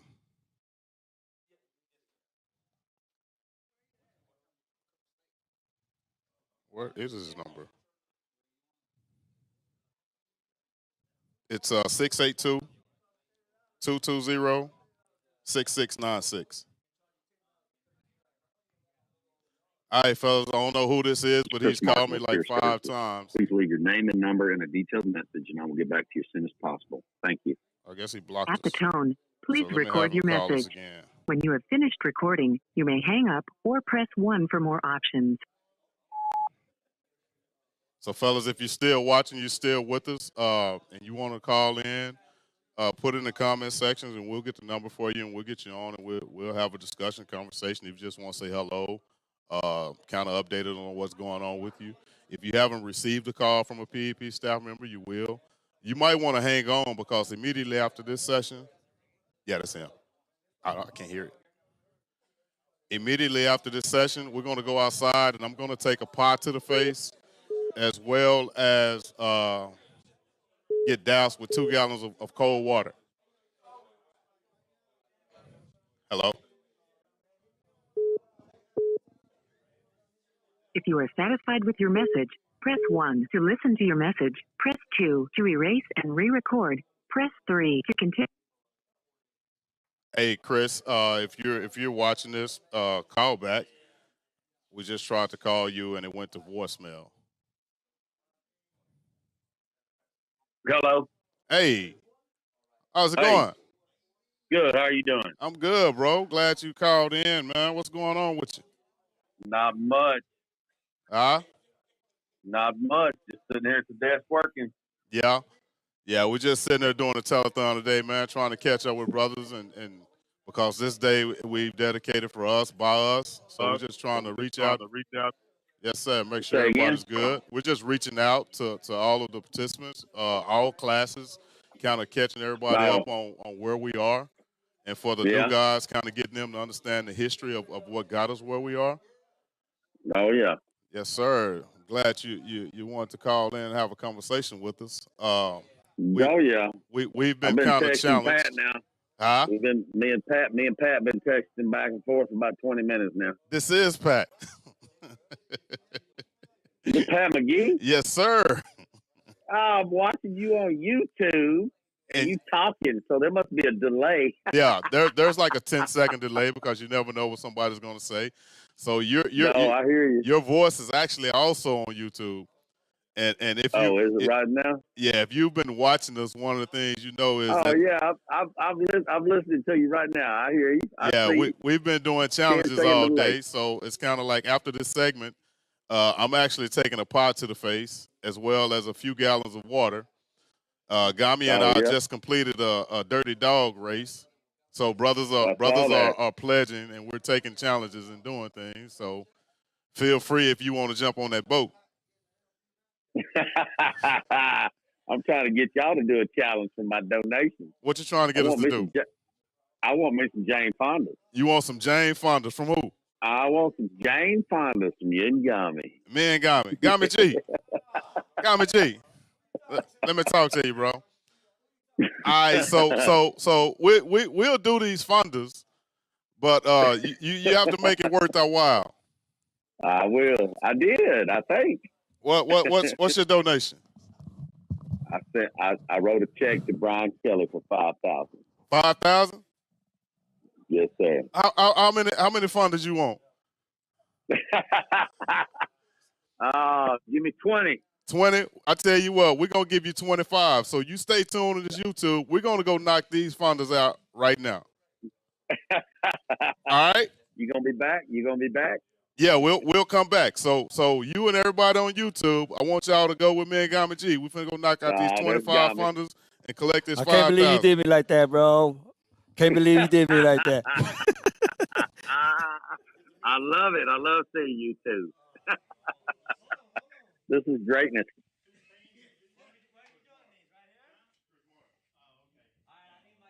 Work it.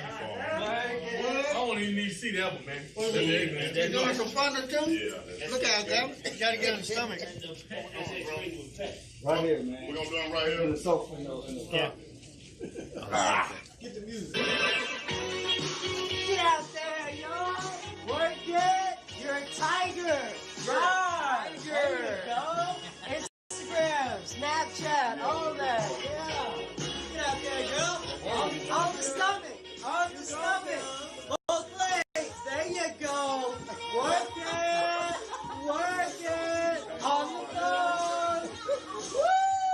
Yeah. Let's bring it back. There you go.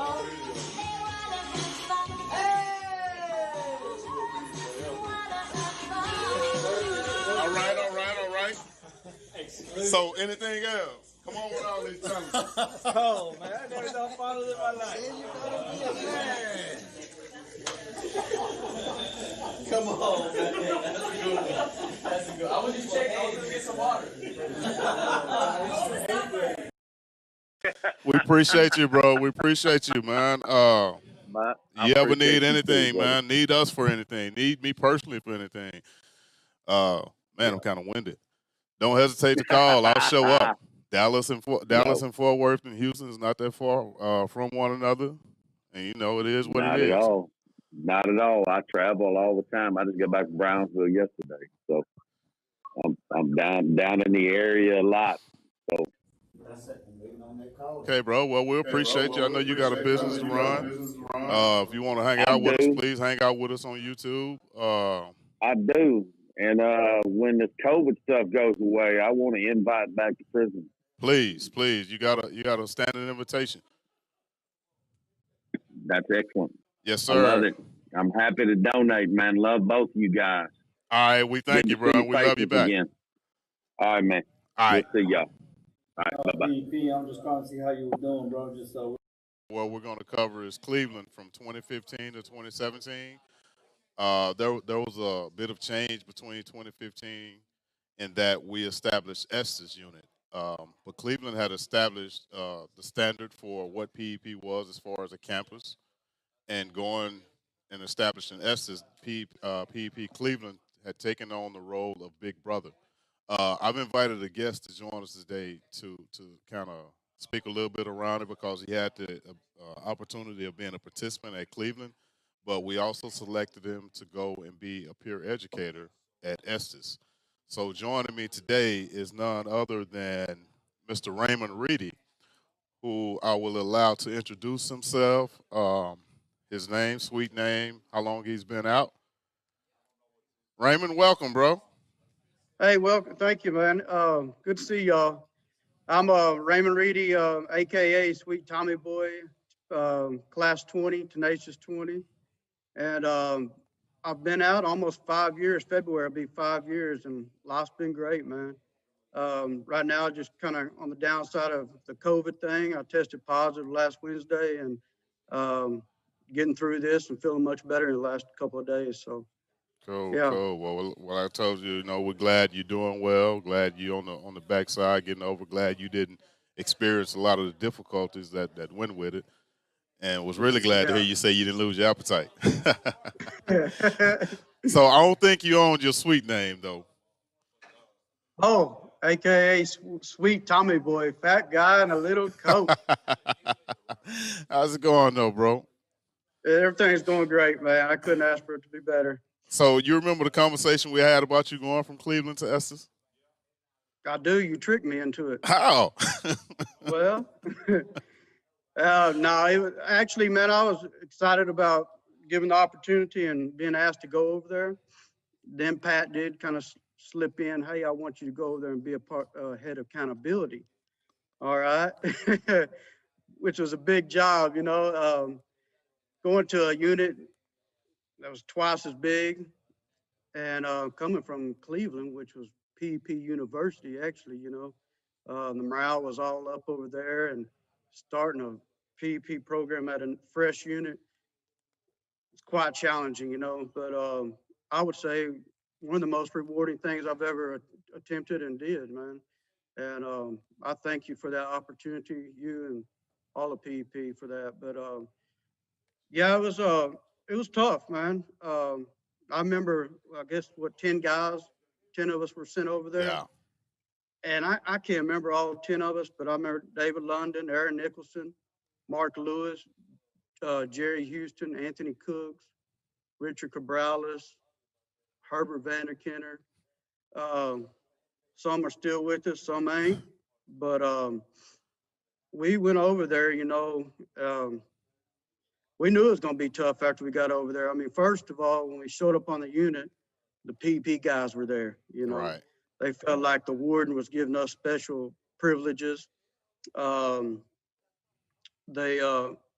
as we moved in, people were getting moved out of their cell and saying this is the PP dorm, So then they're getting moved out of their house, at the time, and they just weren't smiling too big at us, a lot of people were curious, and then they just kind of like, who are y'all guys? Are we snitches coming over there? What are we up to? So very challenging. I just remember, first starting out, man, we started having our little groups to get, us 10 guys, kind of meeting in the corner. Nobody is giving us any kind of respect, they weren't really trying to hear us or, um, just give us our space or anything. But so we just kind of did our thing, trying to move the PvP culture and the brotherhood that we had experienced over at Cleveland, and then trying to install it over there at Estes. But it came together, our Gami was a quite great leader, and he finally showed up on the unit, and we started really just rolling out the carpet, man. We rolling out the paint. As you remember, that room was a junk hole, man. And we started putting paint on the walls, putting chairs together, pulling them out of the boxes, computers, trying to set it up kind of like what we were used to. But I mean, it was a fresh start, I think you hit the nail on the head with what you were used to. Because I think that was very critical, and that's one of the reasons why when I thought about accountability at the time, personally, I didn't want you to leave Cleveland. Right. But from an organizational standpoint, and that's why I was specific. I was only specific with 3 of you guys when I spoke to you about going, and that's why the thing that I talked to you about was accountability, and it was mostly not so much what you wanted to do, but it's what I received in your Brothers on Cleveland's interactions with you, because that to me that's what you embodied on Cleveland, and at that time it was like, you know what, let's take our strongest seed here and plant it there. Even though in the beginning it was like, will this weaken what we have here? But in essence, it didn't. It just made others step up. So you were the clear cut choice immediately to go and do that, and David to do the coordination and the different things. But I think that it also served you better, because I remember when I saw you initially at Estes, it was kind of like you were like, I don't know what I'm doing here. But by the time you left, I mean, the stature in which you carried yourself, I feel like it was good for you, which in essence was great for the program. Right. And Well, they always say, man, you got to get out of your comfort zone and stretch yourself and see what your abilities are, and to see your best side of you. So I think that's what it did for a lot of us. It really stretched us, and as a servant leader, man, you always lead to see others succeed, and that's what it did, man. It just made us bigger and better people. I thank you guys, and I know that Gami thank you guys. I think y'all also contributed to Gami and his leadership of being who he is and who he has become, and the dealing with the guys and having such a group of guys. And even though, like you say, not all of you all have done well on this side, but I think you all did well in the time that you were helping to plant the seed of PEP at Estes. And where some of you received what you were supposed to receive and grew from it, others didn't. And that's the whole reflection of being 6'8", and the flip side, just wearing platforms that look 6'8". Right. But I'm thankful for you, bro. If there's ever anything that I can do for you, don't hesitate. Where are you now? Still in Brownwood, Texas. Still in Brownwood? Yeah, I'm going on 5 years with the company that I came out and started working for, which is Kerbo's Office Systems, and they're a authorized Canon dealer. You still going into the police station? Yeah, still have been. Yeah. I remember that story you told when you went into the police station. Cool. Yeah. So we're gonna wrap this session because we got something special, and I want you to stay with us. I already told you. So for everybody who's on YouTube, what we're about to do after this is I want you all to follow us. We're gonna go outside because we don't want to make a mess in our office. And we've had participants who have paid for me to take a pie to the face, and I have a coworker who actually paid to throw the pie in my face. So even though we don't have pies, we have whipped cream. So we're going to utilize whipped cream, and both myself and Mikey Galloway are about to take a pie to the face. So y'all get your popcorn, get ready to laugh and have fun. But Raymond, again, I'm thankful for you when we open the unit back up. I look forward to seeing you come back in. If there's ever anything I can do for you, don't hesitate to hit me up. My number has stayed the same for 11 years, and it'll be there till I die. 281, hit me up. I'll give you the rest. But I definitely want to come back in, man. yeah, we need you About back that in. time, Yeah. So I guess my final question to you is, in the movie, who plays Raymond Reedy? Chris Farley. Chris Farley. Good job. Good job. Hey, bro, you stay blessed. Get well. Come back 100 times better than you are. Continue to grow. Continue to shoot for the sky. Thank you, man. All right, for you guys on YouTube, y'all ready? Let's go outside and play with whip pie. At that time, we're going to the front on your way to the past. I want to watch the video. Do what they're going to do. Yeah, so we got good ratings, man. What happened to him? I don't know. The pies? Yeah. In the refrigerator? Getting cold. I hope they didn't put them in the freezer. No, I haven't put them in the freezer. All right. They kind of watery, so. You got to add a little more to it. I just want to watch. Oh. You gonna put a little chocolate syrup in Mike? No, we're good. We're good. Look at, bro. You was in my life to keep me from doing foolishness, man, and you ain't stopped me yet. Yeah, Mikey, you talk fly to the lieutenant on the unit. I can't help you now either. Tim, why don't you help him out? Hold up, man. I think Al's got it. You got to pack your own. Tim gonna help you out with the other one. Cold, man. That much. I paid for this, bro. This is cold. I paid for it. You gotta fill that whole pie up. Do you ever feel like this is the Green Mile and you're walking to the final end? That's all right. I'm about that light. Let's go, biggin. Make sure ain't nobody out here. There's a camera. Oh, it's cold out here.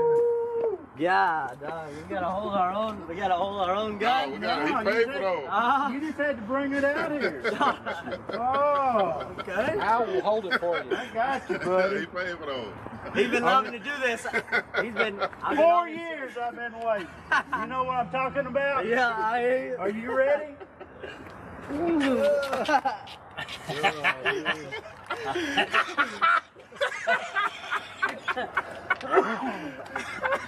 Oh yeah. Goodness gracious. Oh yeah. I can't eat mine. You okay, Pat? I'm great. I think I should wear it through the next interview. Nice one. All right. Y'all laugh. Get a good laugh.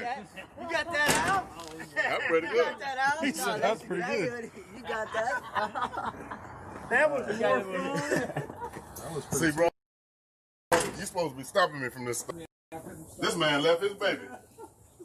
That was pretty serious. Good video. Is that a good video? I'll give it. I'll send it to you. Did you see it? Oh, I videoed it. Uh-huh. Next to you. I got you for 4 years. For this 5 o'clock session, what we want to do is we want to cover Estes 2018 to 2020. During that period, as we all know, if you were there, Gami went through a series of co-workers, helping him try to instill and change the culture of the program. So he went through Kevin Bailey, Jonathan DeLuna. Both of those guys were not PEP participants, but guys we took a chance on because of their heart. And not to say neither one of those guys' heart was not in the right place, but not having the DNA of PEP kind of hindered their progress in the role, which has got him to the point to where now he has David. And if you've been there, you know David Flores, peer educator, got out, was re-entry in Dallas, and he accepted the offer to go back into the unit, and he and Gami has been a great match since. So joining me right now is one of the guys who served as a servant leader during that time, Mrs. Jimmy Moore. Jimmy, feel free to introduce yourself. Sweet name. How long you been out? Where you at? What's going on? My name is Jimmy Moore, aka Grandpa Urkel. Did I do that? I'm currently in Houston, Texas. I am the house manager at the Caleb unit, uh, at the Caleb Transitional House, and God has been good. I mean, He's blessed me in every way that I can imagine, and things are just looking up. I enjoy what I do. I mean, I'm working 2 jobs. I'm managing the house. I got some good guys come through. I had 1 or 2 bad ones, but for the most part, man, the guys really good. You from Houston? No, I'm actually from Dallas, What brought you to Houston? the transitional house. Really? Yes. So this is your only thing holding you to Houston is being a part of the Well, when I program. first came, it was, but not now. I have ties in Houston now. Yeah. My job, I'm working 2 jobs here in Houston, and I've met great people here, and I'm just pleased with Houston. Right Sound like a woman. No. Okay. You know, I'm just checking. I'm No. just checking. We Just ain't got to checking. that yet. So think back to your time as a servant leader, and Okay. how many of those guys that you witnessed as far as staff members with Gami when you were there? Oh, I witnessed Kevin Bailey. I witnessed Jonathan. Um, somebody else. It's like 3 guys. I can't remember who that other guy was. Brian actually, you may be thinking about Yeah, Brian Troy. Brian was Brian actually Troy. the teacher Yeah, that just kind of right, yeah. assisted in the role till we Right. got somebody. What Yeah. what would you say was the difference in all of those guys? Well, I think with Kevin, he had the spiritual heart, but I don't think he was um, as far as the PP mission. I don't think he had that mission in his heart. He was, not PP dedicated. He was more had the Christ-like heart and was pulling you toward the spirituality of the thing. Okay. And as far as um, Jonathan went, I think he might have would have caught on later, but he was just a little wasn't the speed wasn't there. I would say the Okay. speed just wasn't So for those who listen, don't take this as either of those guys were bad. They just weren't what Estes needed at the time. at the time. You know, they're still always welcome in PEP to walk beside us. So let's talk about you. What was your role as a servant leader?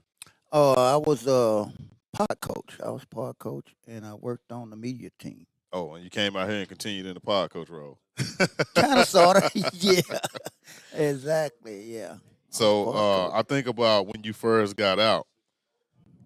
It wasn't easy for you, huh? No, I struggled. You struggled because I struggled. remember many days coming into the office and you were sitting there and you weren't able to find a job immediately. Right. What sustained you during those times? Faith. Faith. Okay. It takes faith, courage, and just getting up when you fall. Just don't stay down. You know, if you stay down, you're gonna be down.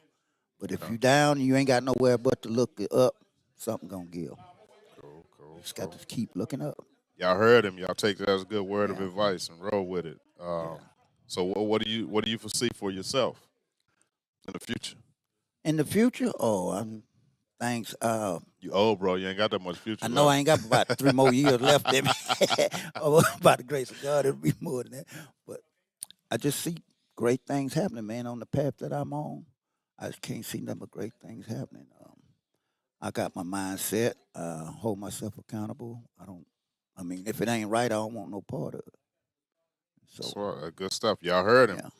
If you go by Caleb, Jimmy Moore, the house manager, You better be right. he gonna buy you lunch. I'm gonna buy you lunch. I might even get you a cell phone. Oh, I might even get you a cell y'all know phone how till much you get cell on your phones feet. are? I might even put a phone in. Matter of fact, I got a guy right now using a phone that I'm paying the bill for till he get on his feet. Okay. I'm all in. Get a blessing by being a blessing. Get a blessing by being a blessing. All right, well, Jim, we appreciate you, man, hanging out with us for a minute. I know you got a lot to go. You're a lot to go do. You're busy, man. Yeah. Lead these fellas with a gym, man. Good word of advice to sustain them. Well, my motto is here. Your best day in there, your worst day out here is better than your best day in there.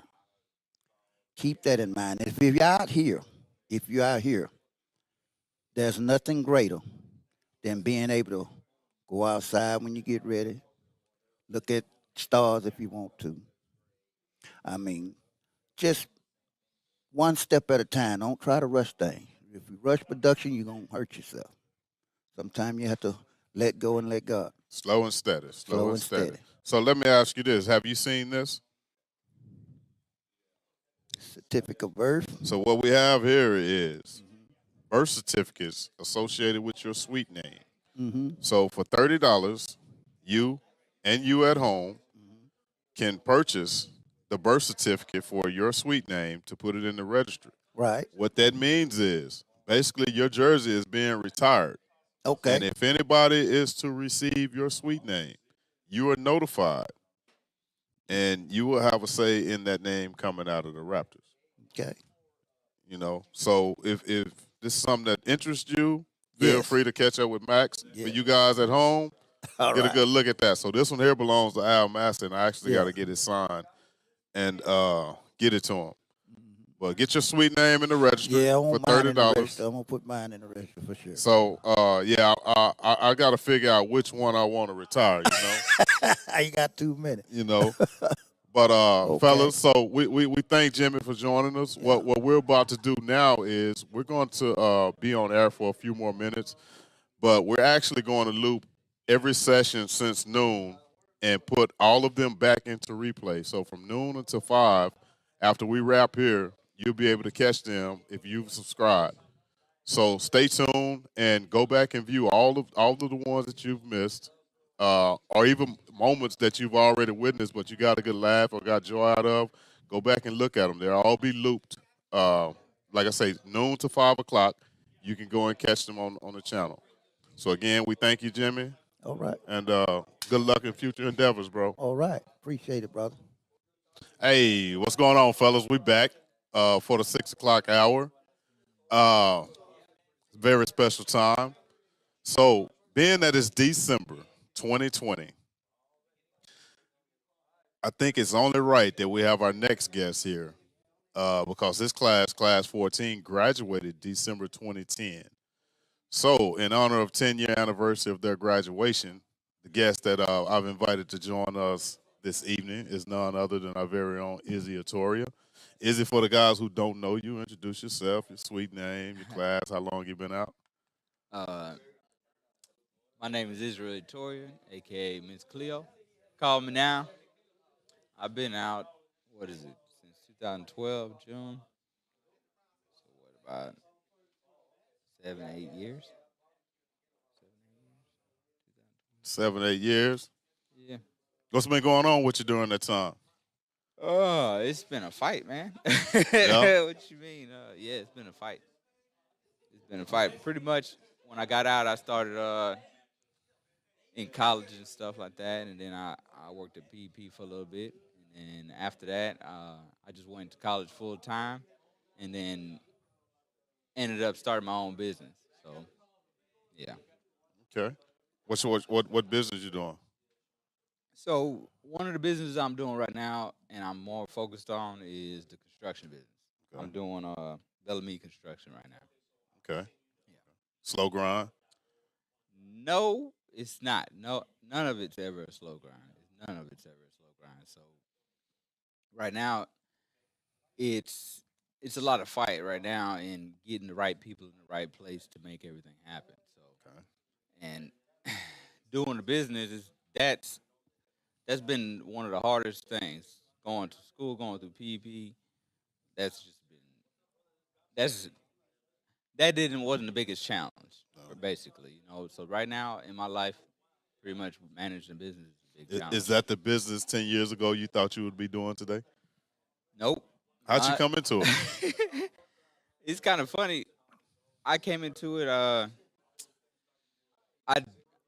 So the whole thing, the whole makeup of how I got into construction, when I look back at it now, it's like every step that since prison got me to where I'm at in the league that I'm in right now, even before prison, to be honest with you, because I was doing this kind of work with my dad, my mom. We were doing tile work. We were doing fixing up our own home to save money, such and such like that. So, and then right before I went to prison, uh, I was trying to get out the dope game, and I got into construction. So I started putting my dope money basically to building, and we were building a what is it, apartment or a hotel. We were doing like the punch out. We got a contract doing punch out. And that was the craziest thing because the guy that connected was a dope fiend. Oh wow. Yeah. So, but at the end of the day, that going through PEP, the skills that I learned through PEP, while I was able to get and step outside of my bounds because I wasn't able to. I would have stayed. I would have stayed in the shell the rest of my life if I never went through it. You know, Yeah. because I'm a introvert. So that and working for PEP on the outside also helped me, and then also going to college. I mean, that all helped me to manage this business, do everything. So I know I went in a loop right there, but how I got into construction, when I got out of college, I started working for somebody. Um, I got help from a PEP executive, to be honest with you, and it wasn't the greatest help, but it was some help, you know. And that alone was good, you know. Okay. And I got into a company that was going under, right? So when the company was going under, and I'm going to work, and this is the crazy thing, and people say that there's no. This is funny to me because people say that there's no white privilege or anything like that, which there was a guy in this company. He was a white guy, of course. And I'm sorry for bringing up this, but at the end of the day, this is what made me who I am today, right?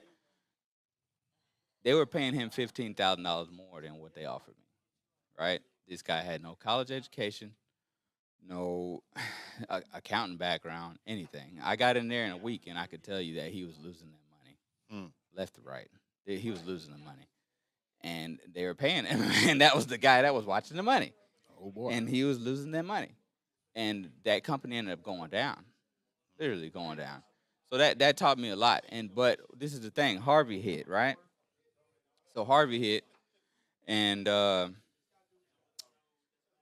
at that time after Harvey hit, I wasn't here. I was out of the country. But when I got back, uh, I was continue going to work, and I'm driving to work, and this company's going down so bad that I hadn't got a paycheck. Oh wow. Yeah, I got one paycheck the whole time, and I worked there for like 2-3 months. Oh wow. Right? And I'm like, why am I doing this? You know, I'm thinking because I'm trying to break the mold and say that I could become a accountant and go work this and show these guys that, hey, don't listen to everybody else. All right. You can still do something, you know. But I was just like, my ego wasn't gonna allow me. And then if I at the end of the day, my back's against the wall. I'm paying to go to somebody else's job. You know, what sense does that make? I could go and make my own deals, do my own business, and I don't even have faith what they're selling. You know, No. I don't have faith what they're selling.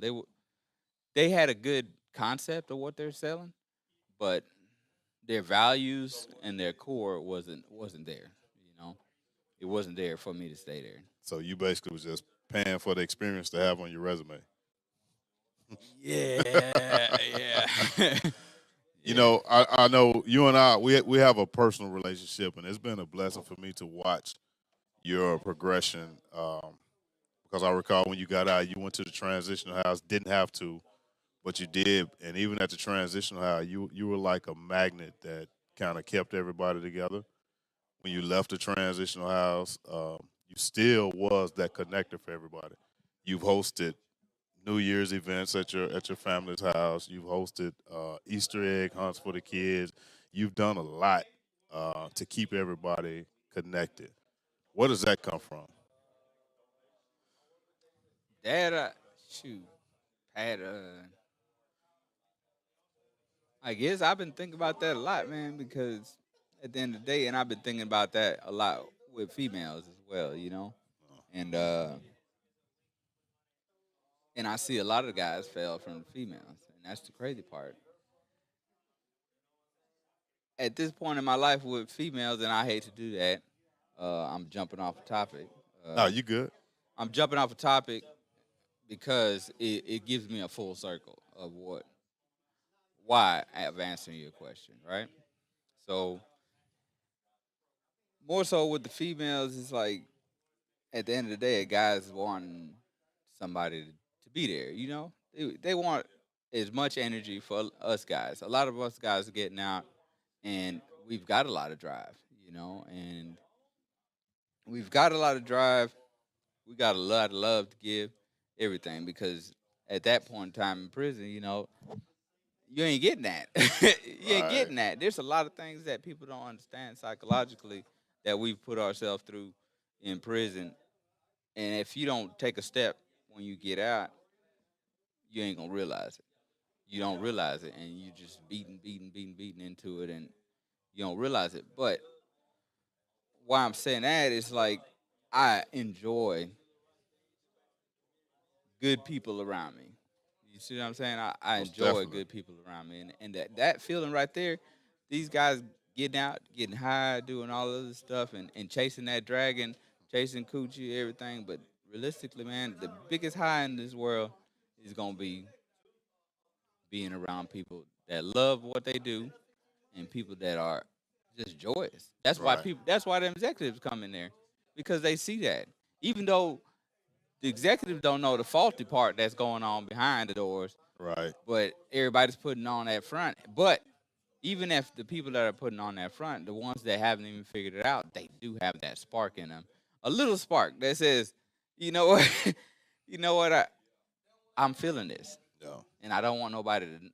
I don't want nobody to know. And it might be Usually- enough to sustain them once they're on the outside. Yeah, it does. It does. It does. I've seen so much people that got separated, did some dumb stuff, and did crash dummies, and that's why I be playing on Facebook because I get to play with all of them.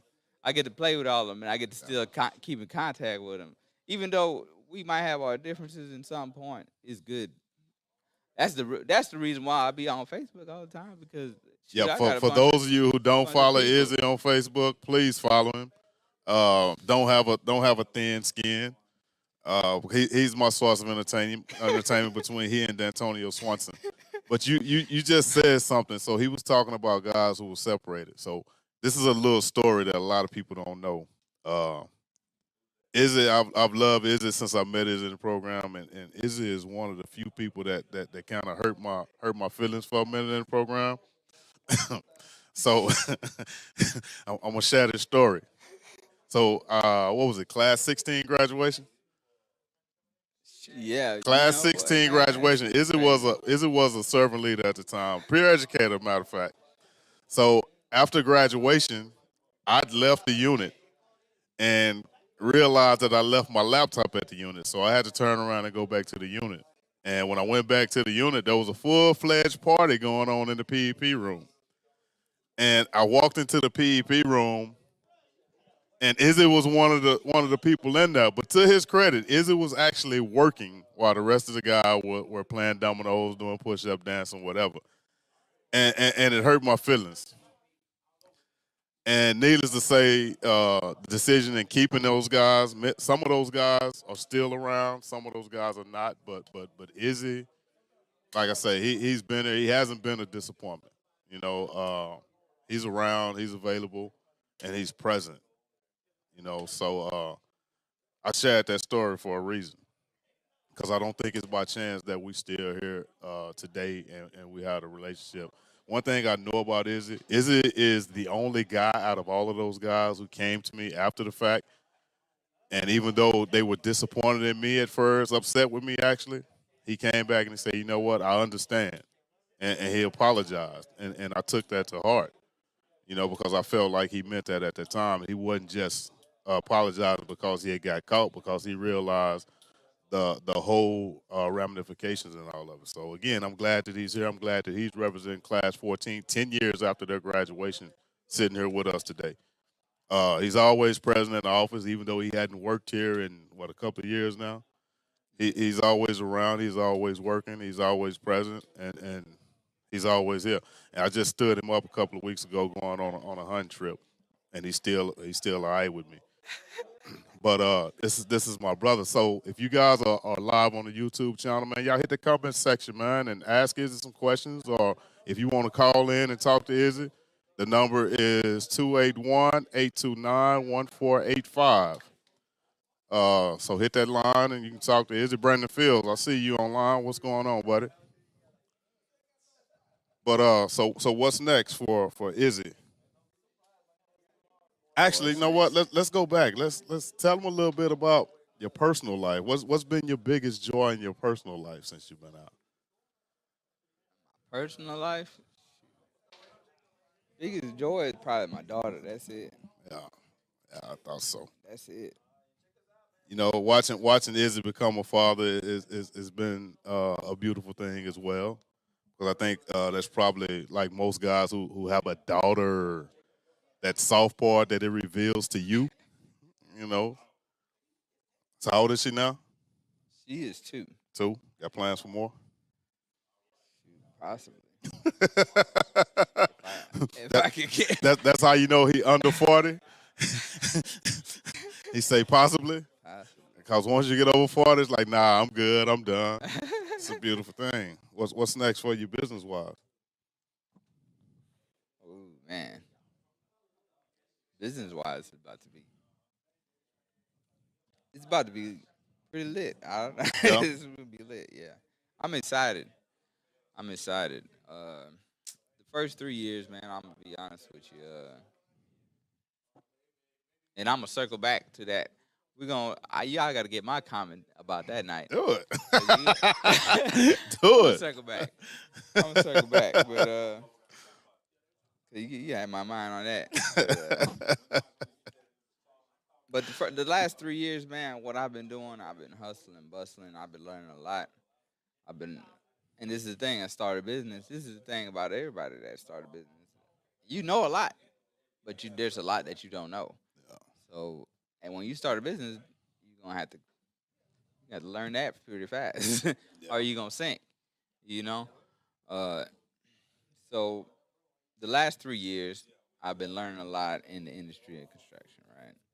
So, bumps and heads, knowing like how people handle you, how to handle other businesses, and so on. You know, I've been getting that, and then at the same time, there's certain things that I do in my business that I want to do to make it more like a McDonald's. Okay. I'm thinking bigger in that sense, and more of system based, right? So right now, like even I had my name starting off at Etoria's Construction, and this is the thing with clients: they treat you like what they treat you. They treat you like Juan's something or another. If you put your name on it, and then at the same time, the employee is not gonna. They don't feel like it's part of theirs. 'Cause Right. what? You know, It's you your got to name. make them. Yeah, it's my name. Yeah. One day, this ain't me. They're not gonna take pride in it. I need people that's gonna take pride in what I got going on because I want to give them exactly everything that the company's getting because I don't need a pocket at all. As long as I'm living a good life, shoot, I'm happy. Right. You know, I don't need to be the richest man in the world. I don't need to do nothing. My stuff need to be taken care of, and my family need to be taken care of. But past that, money don't make you. You know, money don't make you any better. And this is the thing I seen with guys, and I love talking to the guys that are the lowest and the highest. And there's a lot of our brothers that just be going down hard and going up the next day. And this is the craziest thing. They like a rubber band. It's like, I can't go through all that. I could only take too much losses. But a lot of guys, I've seen them go all the way to zero, all the way back up, all the way to zero, all the way back up. And it's like, it's just like the turnaround in prison, you know, and it's crazy. And never reached the level of sustainability. Yeah. Yeah, but so moving forward, man, I got a little system in place in construction. I'm right now what I'm doing right now. I just got financing for my clients. I'm able to do that. Also, what I started doing, I got all my workers working out with me in the morning. So Yeah, I think I they saw get up that at the other day. 6:30 and work out with me, Okay. and that alone. So one thing I snapped the other day, and I was like, man, when I got out, I was giving so much drive. I was doing so much. I was only sleeping for like 3-4 hours a day, easy. When I got out, I was going to school full time. I was working here full time, and that was taxing. Yeah. And I drove an hour from home all the way to work every day. So my drive time on the streets for the week, I mean for the day alone, was 8 hours. And then because I would go back to school and come back here and go there and then come back home. I mean go back home. So there was many times that they allowed me to go to school. So I went to a couple classes back and forth. But that's one thing I'm doing. I'm about to partner with vendors, right? So that way I could save some money. Basically, I'm gonna get my guys right now to go out to all the vendors and basically start so we can consolidate like the materials and stuff like that and streamline our process, right? So realistically, I want a software at the end of the day where my clients, my sales team, could go in and show the client this is what you're gonna get. Peer with our vendors, tell them, okay, our vendors, we're gonna be like, our vendors are gonna be more so able to, the package, the software is gonna be able to just get the vendors and show them like, okay, this is like a picture of a digital print paired with our finance clients, so that way we could get you financing if you need it, so on like that. And then also if you close out the job, so the salesperson will be able to close the job out, and the salesperson will be able to close out the job and make the sale at the end of the day, right? So that's one thing I'm pairing to do. Um, we're gonna be doing. We're gonna be pretty much selling all that, and then excuse me. So those are some of the stuff that we're trying to do in business. There, I'm gonna be partnering with a lot of the PP guys, and pretty much building in our pretty much building in our organization to do.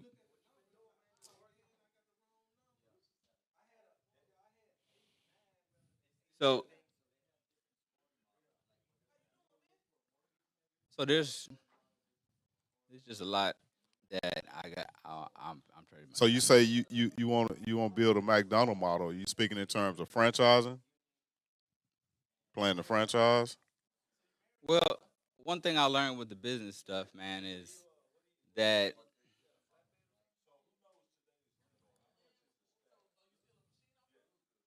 the franchise. Nah, I haven't figured that out yet. Okay. So I did. So this is the thing. Right now, I'm trying to pair with a bunch of the guys that are already doing what we're doing.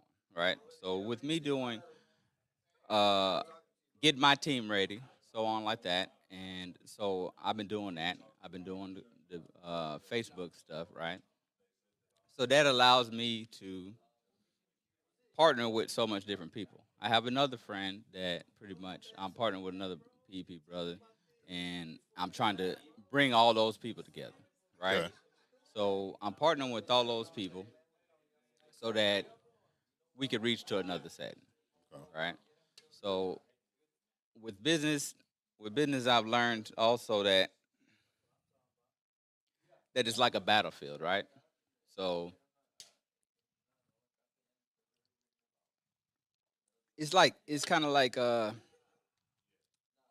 what's it?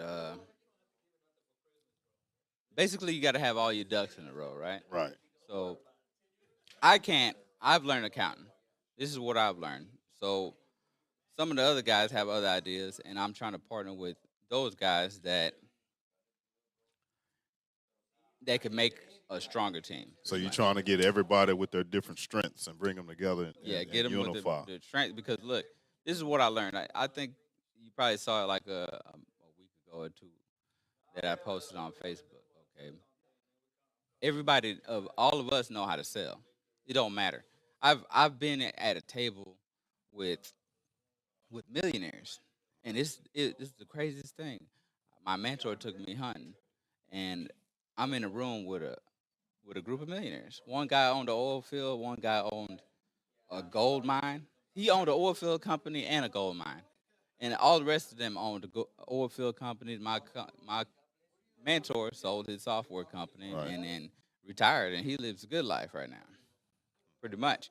But I'm telling that story to say that we had a conversation with. I had a conversation. I kept up with him. My business is nowhere near it, and one guy offered me to come out there, but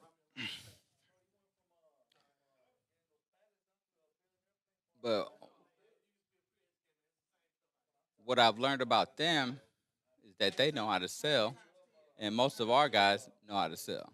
Right. So I've been partnering with them, and this is the funny thing. Some of them are reaching out to me right now. A lot of people reached out to me since I've started that Facebook stuff. Since I started the Facebook stuff, and this is the thing, I enjoy the laughs. I enjoy communicating with the brothers. I enjoy all that. But since I started that, it's bringing me traction, right? Right. So I don't. Sometimes I just want to get off of that stuff, but it's bringing me traction. I've got a lot of jobs off of it. I've got a lot of leads off of it, and the thing is, I've been trying to post funny. I mean, just serious the whole time, you know. And now it's getting me a lot of traction. So right now, yeah, I'm partnering with some of these guys. These guys have better ideas than me in a lot of areas. So with that, with those brains working together, just like working here at PEP, you know. Yeah. And y'all wouldn't be here where y'all at today without all the brains working it. And I know that. And I know, like, Fee was dagging with me the other day talking about, oh, you should have this section of your business already. I'm like, I know. What you mean? I'm out here by myself. I'm out here by myself. Yeah. You see what I'm saying? But I have the business partner came up with an idea. I don't really want to bust it out right now. Yeah. You know, I'm very transparent in what I do in business. I'm very transparent even with my idea. You know, I don't care if you go do it. Go do it. You know what I'm saying? Somebody's gonna do it. That's right. I might be beating you in the thing, and at the same time, I might get the right people to do it, and you might not. Yeah. You know, Or I might learn something from you and I messing might it learn up. exactly. But even then, like right now, I had to pay for some software, right? No. And nobody wants to pay for software. Don't nobody want to pay for that stuff. I had to pay for software to get the financing. So that's one step. I got maybe two people that I might do. I think Alfredo wants me to do his kitchen, so I'm trying to get him some financing so it makes sense. Yeah. You know, so I got him. I got other stuff going on with builders. I even talked to other people that been in prison that's out here getting it. Right. And it's funny, their conversations are so much different, man, because our mindsets are totally different. Our mindsets is totally different. And this guy's about getting money, but he was just messing by any around. means. Yeah, by any means. But at the end of the day, you got to remember, by any means, you got to stay outside. You got to be out here. So we can't wrap this session without you going back and revisit that night. Faraday, what's going on? Cisneros, what's up? Martin Zapata, we see you. Mr. Cisneros, Jerry Green, Jesse Berry, I'm still going to get to you, bro. We got to revisit that night. We're gonna let Izzy revisit that night, and then what we're gonna do, we're gonna walk around the war room, talk to everybody in the war room, and then you guys are gonna get the opportunity to laugh again because Gami and I are gonna go outside where the temperature has dropped, and these guys are going to do a cold water splash with us, and you guys get to laugh at us freeze a little bit. But Izzy, before we wrap up, I need you to go ahead and revisit that night. Shoot. That night, okay, so let me explain that night, man. This is the cold part about that night. All right. So, all week, oh my God. Y'all don't even know what it takes to do BPC. BPC is so hard to do, man. I'm talking about, I learned, like, I stretched like a rubber band all through PEP, man. All through PEP was a stretch for a rubber band. Test my fate in a lot of ways. I'll tell you that. Yeah, it tests my fate in a lot of ways. Some guys, you just want to slap some guys. Like, that didn't make no sense. Like, some of the stuff that you had to deal with in PP was like, okay. But anyway, so that week, it took so much. So a lot of guys didn't know what I did in the background. Shoot, if I was in the seat, maybe I wouldn't have known what the guys did in the background either. But I put the business plans together. I functioned out the food eating, uh, planned the whole damn event, typed it all out, made sure everybody was in the same place that they needed to be in. And there was 16 of us. And that was the beauty, man. That was the beauty, because if I had 16 guys like that when we graduated, I'd be rich already. I swear it. I swear it. Everybody would be rich on that dang team. Because that work, how much effort that everybody put in there. And that's another thing I've been talking to Chris Bowling. He might come out and do the media part for the business. You see what I'm saying? And I got some big things about to happen. So that most definitely. And the thing about it is it's off the people that that I've been graduating with, that I keep in contact with, PEP. Right. PEP guys. And that's what makes PEP. That's all those people make PEP. But so anyway, I did all that. We busted our butt, man. We busted our butt. I'm talking about busted our butt. We were tired. And at the end of the day, you know what? What it was is those 16 guys hit another level of brotherhood within that fight to do that. And what it was is they were like, well, shoot, man, we need a part. We need to relax and enjoy one another before we let these other brothers in. That's what it was about.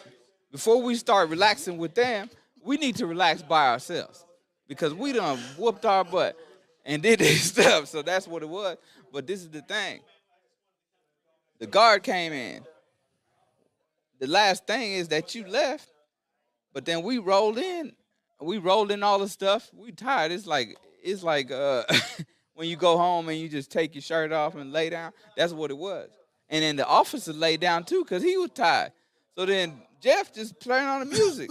So we just in there just chilling. Then all of a sudden it just turned into we chilling. And it was like a hard day of work. That's what it was.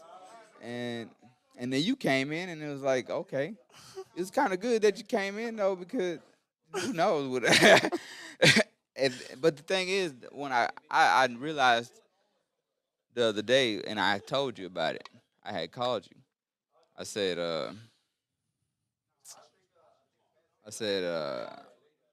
that what I told you.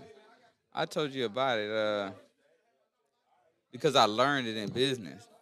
I learned it in business that all the liabilities that you can incur in owning a business.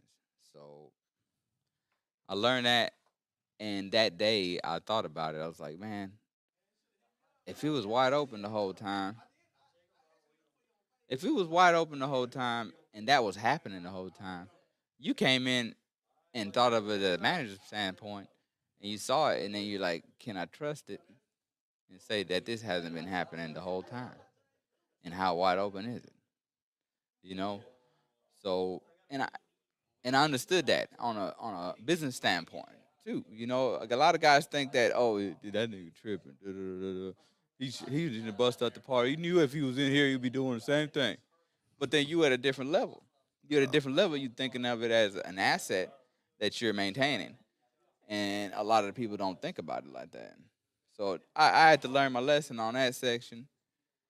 It's still in my head. It's still a little justified that we still need a little time by ourselves. And at the end of the day, I understand where you was coming from in the sense that you looking at, oh, we're just gonna make everybody a brother and bring them in. But that's where it was then. Charles Hahn. Rest of you guys on there who was with us that night, I still appreciate y'all. Appreciate the work y'all did. And who all we got on here? All right, Brandon Green. Quit watching me like that. Charles Hearn, Timothy Stovall. We see y'all. So stay with us, guys. We're gonna go. I'm gonna take Izzy out. He gonna mingle with the guys. We're gonna interview all of the workers. Then we're gonna go outside and play in water. Thank Izzy for coming out. representing class 14, they 10-year anniversary, graduating. I'm not sure how many of you guys are still active. Martin Zapata, I see you. But love Izzy. We love him representing you guys. And love you guys who are with us. Jesse Berry, don't forget, I'm still going to reach out to you in a minute. So let's go walk around and talk to some of these guys. Izzy, thanks for coming, bro. All right. Don't leave.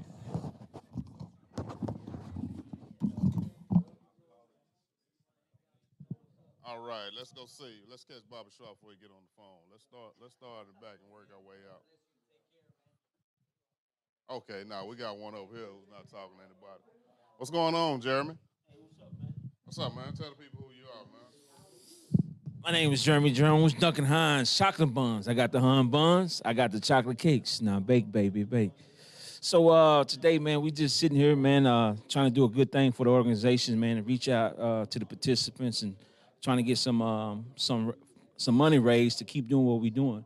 And we're doing an innovation way to get more guys into the program by going out to different units instead of Estes and Cleveland. And so I'm here trying to do the phone calls and get you guys involved and, keeping PEP alive. Oh, man. The guys that donated, I got like 26 guys, but I'll talk to about probably 100 leaving messages and things like that, or callbacks and things like that.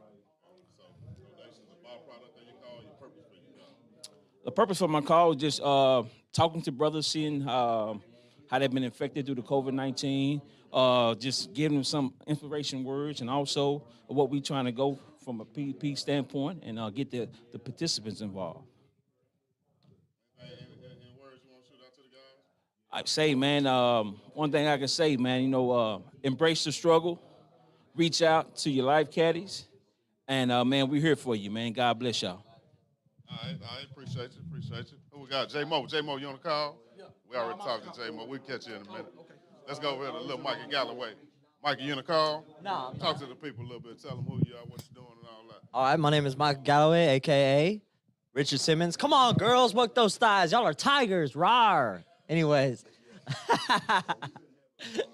Right now, man, I'm definitely having a lot of fun right now because it just so happens that the call list that I got right now is actually a class that I had the honor and privilege to facilitate. And so talking to them, bridging those gaps, man, is wonderful, man. And we're just letting y'all know, like, hey, we're still brothers, man, no matter what, and no matter how much time goes by. So it's a lot of fun, man. I've gotten to watch Pat do Fondas. That's something we tried to do in prison, and I tried it for 3 years, and he would always just walk out of the room or just say he's in charge here.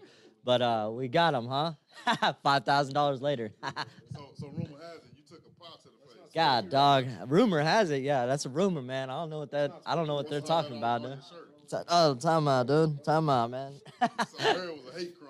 Yeah, it was a hate crime, man. I gave Al a lot of hell while I was in prison, and he's definitely probably wanted to do that and much more over the years, but he finally had the ability to do so. So your co-worker and your brother paid for a pot to get on you? Absolutely. He paid for that himself. He said, you know what? And he specifically asked for me. He's like, can I do it to Mikey? I was like, oh, man. I was like, he been holding that in. That's been harboring. He harbored that in there. So, but it's all out of love, man. It's all out of fun. And, man, I encourage y'all, man, continue to get involved, man. And, man, let's make this thing work. I can't wait to do these servant leader meetings. All right? All right, let's see who else we can go and see what's going on. J-Mo done jumped on the phone on us. So everybody's on the phone. Where's Harvey and we got G Phil over there. We're gonna catch G Phil when they get out. Y'all been talking to Gami all day. J-Mo play like he on the phone. Let's go see what they doing. We think we got some slackers on the loose.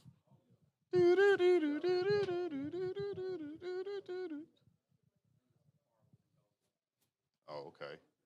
We'll catch them when they come back.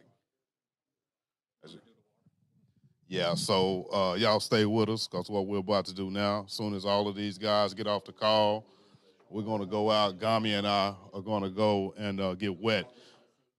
Before we do, I'm going to go and change pants real quick, and I'll be right back with you guys. Mikey, do me a favor. Kind of walk them around. Kind of you catch somebody off the phone. Kind of get them involved. Okay. All right. All right, y'all, come on this way, man. Let's peep game and what's going on here. So who have we talked to today? Huh?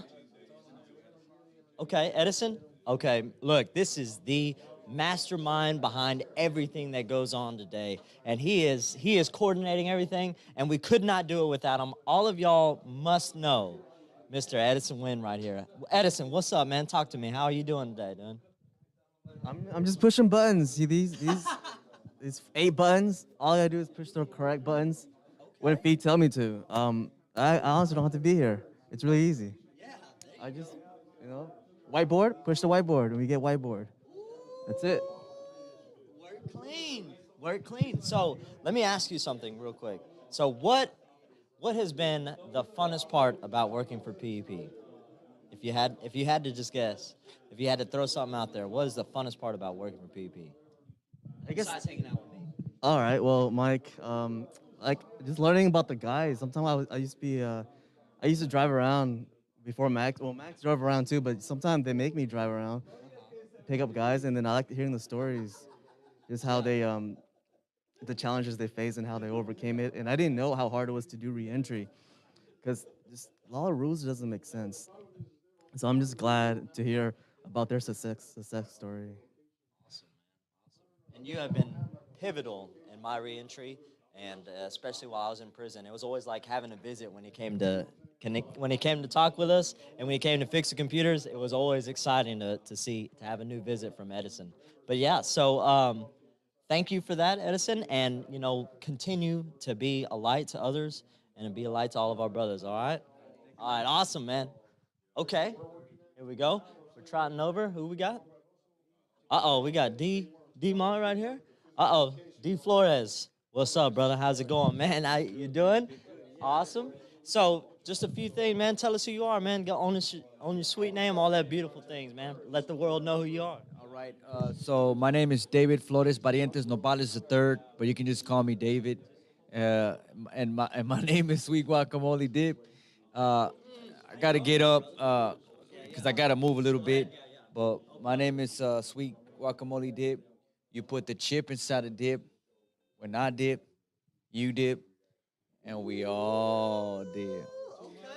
So, yeah, so it was Jerry Green who actually came up with that sweet name. How did he get it? I don't know. I thought it was kind of racist, sweet guacamole. Why do I have to be guacamole dip? But anyway, it stuck with me. It's been a good name. I own it. I wear lime green too. I like lime green, so it kind of matches me. But it's been fun just calling the brothers up and seeing how they're doing. And I really appreciate you guys showing support, showing love back. And that's what it's all about, right? The PEP Brotherhood. PEP is us right here. And just joining the cause and helping the next man coming after us, man. So I appreciate y'all. Keep pressing forward. Do good and bear testimony of the fruit PEP has been a part of in your life and in my life. But God bless y'all, man. All right, man. Thank you so much. Thank you so much, brother. And you do a lot. You do a lot. Now, I got to talk to my doppelganger. Sophie Tran said that we look like twins. I'm not seeing it, though. Is that true? Maybe? Nah, I'm the youngest, okay? Mind you. But anyways, brother, why don't you tell us who you are, own your full sweet name, man, and what you got going on right here, brother. You ready? Well, right now, I'm talking to a participant. My name is Steven Guajardo, a.k.a. Gru Minions. And we're just here trying to get in contact with all these brothers. Really, it's a good feeling talking to these brothers, especially the ones we don't really just get to contact with. And they really appreciate the love and support that we're sending out right now. And they really want to talk. So it's a good thing just to have conversations with people and just be there for them. Tell them a little about what you do, though. So for me, I do reentry work, me and Mikey here, and we take the guys that are getting out and get them ready to be employable. So that means getting them their documents, getting them their driver's license or ID, job leads, whatever it takes to get them to where they need to be, to where they can be on their own and take care of their business. Awesome, brother. Well, thank you, man. Yes, sir. Thank you, and continue to serve, man. You know our brothers love it. Uh-oh, here it is. It is time. It is about that time. All these like my twin right now with the same shirt. Pat McGee is finna get iced down real quick. That old challenge. And who else do we got? Who else is getting iced? Oh, Gami, come on, man. You know what this is? Don't deny this. Don't fight this. Absolutely not. This is not. Oh yeah, it's a pie. Pie made of water. Let's go. Are y'all ready, brothers? Let's ride. We gotta get this live, huh? Ice cold. Got to ride back to Dallas. I don't think he came prepared. I came prepared because I knew the haters wasn't home. Oh, we got plenty of clothes, man. Okay, well. We good. We good. We got a whole closet full of clothes. So we need somebody who's going to pour the water. Okay, I'll take the big one. I think I would love to do that. I would love to I'll pour take it the on. big one. I ain't tripping. Hey, I gotta have clothes, bro. I got you, dude. We got a whole people. I gotta take my clothes off. It's the highlight. Still, I can't read it, bro. I gotta go like that? Yeah. Or you gonna get that? Whatever, They whichever. get him a Huh? trash bag, the black The one. trash bag? Yeah. Give him the Yeah, trash we got bag, you. the black one. It's cold outside. Don't mind. It's cold outside. For all them times, we were going back and front. Man, I feel Baby, bad it's now. cold I ain't tripping. outside. I'm a G, bro. I didn't motivate this, bro. Hey, I didn't know. Make sure that when you grab that bowl full of cold water right there. bro. In the kitchen. Look. Hey. Baby, it's cold outside. I really want to do this one. He's giving me a hard time for all these years. Hold up. Hold up, You blood. think it's funny, bro? Oh, we is gotta just get for- up in this This light. is just for $50, man. You're gonna give me 6 for $50. Now you're over 300, bro. Oh my bad. I'll do it for 50 cents. Oh, goodness gracious. God, Which bro. one? You want to get Gami? You get I'll yours? get Gami, bro. All right, man. I'm gonna get this one real quick. I ain't tripping. I don't need no trash He said he bag. wanted I'm a the G. big one right here. I'm a G. I ain't There tripping. you go. Hold this real quick. Oh, I've been waiting to do this for some years. Will you hold that? You got a participant watching too. We got to You do got this. what? We want to do it together? Who that is? Go ahead. Obama, Rodriguez. He Y'all said he ready? wanted to see this. All right. Okay, Baby Simba's been waiting to do this Man, for some bro. time. That's Some time. That's some Let's do G it. status. Oh, goodness gracious. God, I love yeah. How you like me now? Yeah, bro. Woo, it was cold. There's your heart check. Huh? Man, here you go, bro. I got it. David, you get to do this to your supervisor. How do you feel? I feel good. All right, man. I feel good. We're gonna be. So the whole, hey, so We do this with love. Hey, so this is the test, man, for him to maintain that phase while the water. Why you There it always is. talking That's to the me challenge. about the faith? You know I don't believe in the Lord. I believe in science. God, all right. Uh-oh. Here he goes. Here he goes. Now or never. Oh, gotta love it. I know. I know. I can't move. I can't move. Gosh, bro. I want to appreciate everybody, man, to make this happen. It's cold out here. You better hope people get cold. sick, man. God. And that's how we do things. See, we believe in fun, man. Work is an important part of life, and it should be fun and rewarding. That's PvP scripture. We'll be back at 7. And we will be back at 7, so y'all stay tuned and stay ready to keep from getting ready. PvP. Welcome back, fellas. So we're back at 7 o'clock, and we're going to cover Cleveland, class 13-18, which we covered last. We're going to cover Cleveland 2018 to 2020. So during this time, we're gonna interview a couple of graduates. We're gonna have a conversation with our reentry team, and we're gonna get a peer educator or two who was working on the inside during the pandemic and get them involved in the call. But first, we're gonna start off with one of our alumni that was just a part of a development story that went out a couple of months ago. Many of you probably seen it. But if not, before I say much more about him, we're going to allow him to introduce himself. Greg, welcome. Thanks for joining us this evening. If you will, take the time to let the people know who you are, sweet name, how long you been out, and a little bit about yourself. Good evening, ladies and gentlemen. My name is Gregory LaBeet. My sweet name is Sweet Butter Pecan, and I got released in June of 2010. So this has been 10 years out. So where you want me to take it from? Wherever you want to go. It's freestyle. Cool. I'm all right with that. So I got out in 2010, right? Uh, no work experience, no high school diploma. I dropped out in the 8th grade, right? So I didn't have anything to go off of. I just went out there and I looked around and I saw who was hiring. And Brand Energy and Infrastructure Services in Pasadena, Texas, which is a scaffolding, painting, and insulation company, they had a job fair. I got in line with like a couple hundred people. It took about 3 or 4 hours just to wait for the line to go down. And when I made it in there, I sat down with a gentleman to have an interview. Well, mind you now, I didn't have any work experience, any resume, anything that anyone else had. So I sat down with the gentleman at the table. He went over everything. He kept looking up and looking down because I didn't hide anything on my application.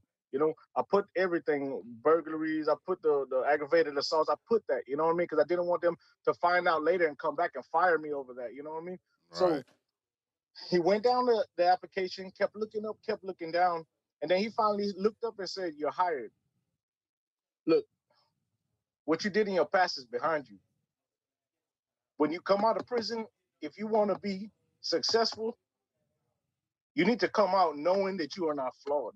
You know, what you did, you made a mistake. You know what I mean? You made some bad decisions, but those are just what they were, bad decisions and mistakes. Those did not define you. When you come out, you are new, you know, and people are gonna be blessed to have people that come out like renewed, you know what I mean? Focused, you know, energized and ready to go, man. People are gonna love that. And I came out with that attitude, and I really feel like that was a big part in why I just took off.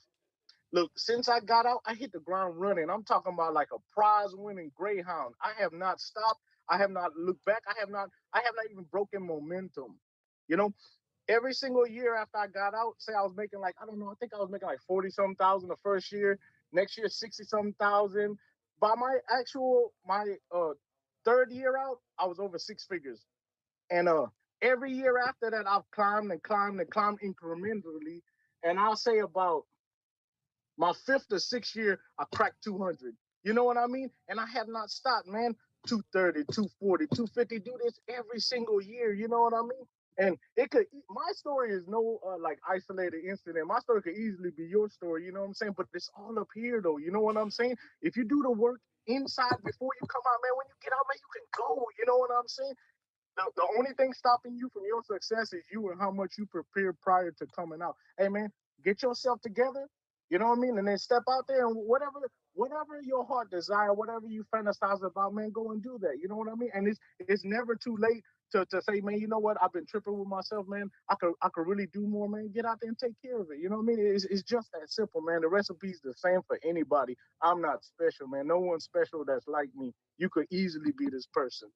That's right. You know, and I'm going to give the middle to your backstory uh, because you in the history of PEP also have a part in that you was the first participant who was accepted in our new method of recruiting because you didn't see a recruiter to the unit. You were actually our very first essay applicant participant, and to say that from that essay and that application to where you are today, I would say that method, though may not have been perfect, was accurate. But you know, another thing that I give you credit for because I feel like you pioneered a path for a few PEP brothers, and a couple of them are close to me because I think without you going the journey you went, I don't know that they would have had the courage or even the insight to go the route that they go, and that's Lance and Deshaun, who kind of followed you into the NDT field. Yes, You sir. know, so Um, and you say you had no experience whatsoever, 0.0. but you had an I started off opportunity. I started off scaffolding and painting and installation, which are man tedious jobs and $10 to $12 per hour. Man, I had no experience in that whatsoever.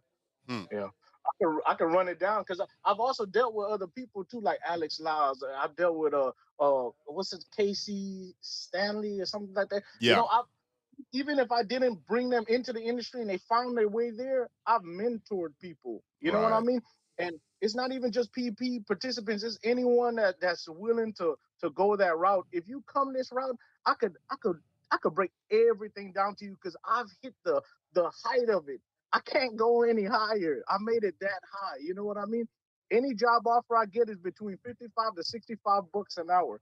And that's 125 to 150 a day per diem. You know what I mean? That's untaxed money. So I can't go any higher. So if you call me and you ask me about any route, I can break everything down, point you in the right direction. I'm talking I can connect you with the people that are power players in like whatever company in whatever city. You know what I mean? And that's like how I'm valuable to those guys. And me going first and like making it my business to pay attention because I know other people are gonna come behind me. It's so easy. It's not burdensome for you to call me and ask me a question. People call me and ask me questions all the time, and it takes me like 2-3 minutes because I know all the answers. You know, I Right. paid attention. I didn't just stumble my way and make it to here. No, this was conscious decisions. You know, and Lance, LaShawn, Alex, Casey, all those of my boys, and all of them could tell you. Anytime they've called Greg and asked them a question, I gave them solid advice, and all of them are flourishing.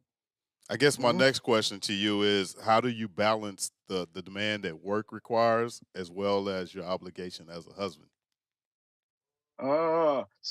My wife, I'm gonna share something with you. I haven't told nobody. I haven't told my family yet because I don't want. It ain't time for me to tell them yet. But Okay. we're freestyling, so it's gonna come, and I'm gonna just let it out. I ain't gonna block it. My wife, she lives an amazing life. You know what I mean? Last week, y'all know Keith McJunkin from McJunkin and Real Estate. You know what I'm talking Right. about? Y'all can verify through him. You know, we went down there to Crystal Beach, bam, purchased beachfront property. You know what I'm saying? 1 acre. You know what I mean? Her life is amazing. In probably about 8 months, we're gonna start on the construction of our $650,000 beach home. You know, Okay. so my wife, she fine with me traveling. She fine with everything because anything that she had as a dream prior to meeting me, I've accomplished all of those things for her, and I'm expanding her. You know what I mean? Her horizons are wide open. She's talking about cookbooks and shows, and she's talking about all kind of things because of me. You know what I mean? And also, I never go to like countries where like she can't come, where like it'll be difficult for her to travel. You Right. know, so every 2 weeks she comes out to wherever I'm at, and she spends the weekend. You know what Right. I mean? So we get the little time apart, and we get the time together. It's like it's new every time I see her. So we have a beautiful thing going on here. You know what I mean? So that's basically our setup. So one of the most important things I learned in PEP is never fail to do an ask.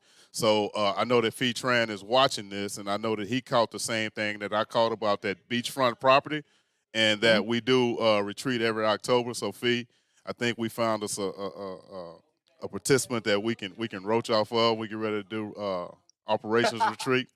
We will be hitting you up.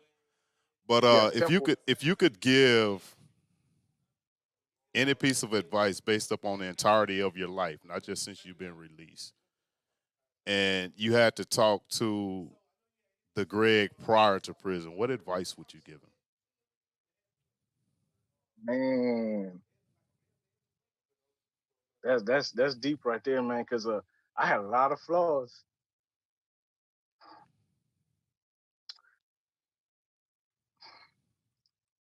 I would tell Greg from back then to come out of your head, man. Oh my God, I used to, and I still do it. Some man, I overthink. I overthink. I'm talking about. I don't care what it is. A probability of 0.001% chance of actually taking place. I would play even that scenario all the way out. You know what I'm saying? Come out of your head, dude. You can be in your head, but don't stay in your head long. Don't dwell on things too much. You know what I mean? I stress my own self out. You know? Yeah, man. Come out of your head and come back into the real world more than you go off in there, man. I, That's I right. would say that to my old self. It's cool. You know, I want to say this, bro, because I think every time that I've ever reached out to you or we've reached out to you with an opportunity, you've never said no. I just want to say that I thank you. I understand the value of your time. I'm proud of you, not so much for what you have or what you're earning, but for who you are as a person, who you are as a man. I'm glad and humbly call you my brother. You know, and I just want you to know, bro. You know, we here. I'm here personally. We here, organization. We here as a unit for anything you need, man. You know, Yes, sir.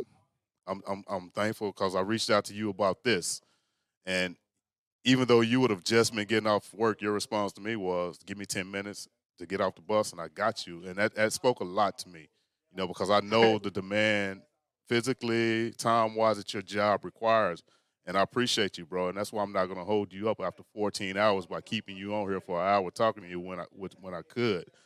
But I appreciate you, bro. Continue to be a mentor. Continue to be a blessing to all the brothers who coming behind you, walking the path for which you started and blazed. And we love you, and you know where we at. Hey, man, I really appreciate you, and likewise, Pat. All right, bro. You stay blessed. Likewise. All right, fellas, joining me next, I'm bringing on Harvey Ma, our reentry.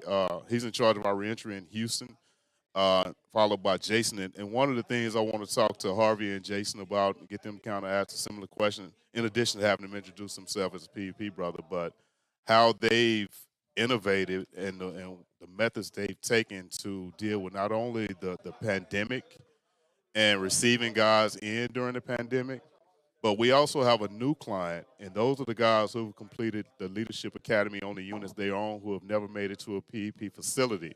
So the DNA of PEP hasn't really been placed on them, but hopefully it's in them. So Harvey, welcome. Introduce yourself for us, if you will.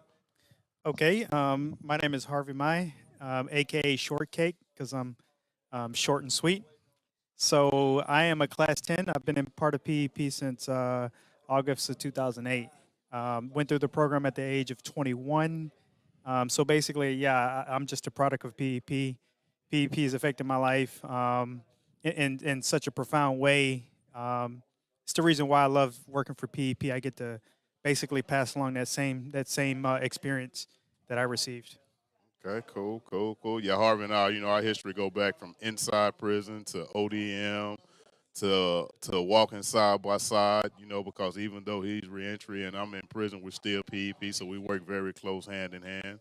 And I stay in their business anyway. But so what has it been like through the last 8 months as far as reentry? It's been a lot. It's been a lot of changes. So I think it's been a lot of changes on the outside, but the thing about PEP guys, when they're coming out of prison, to them it's like nothing. They're used to being locked down.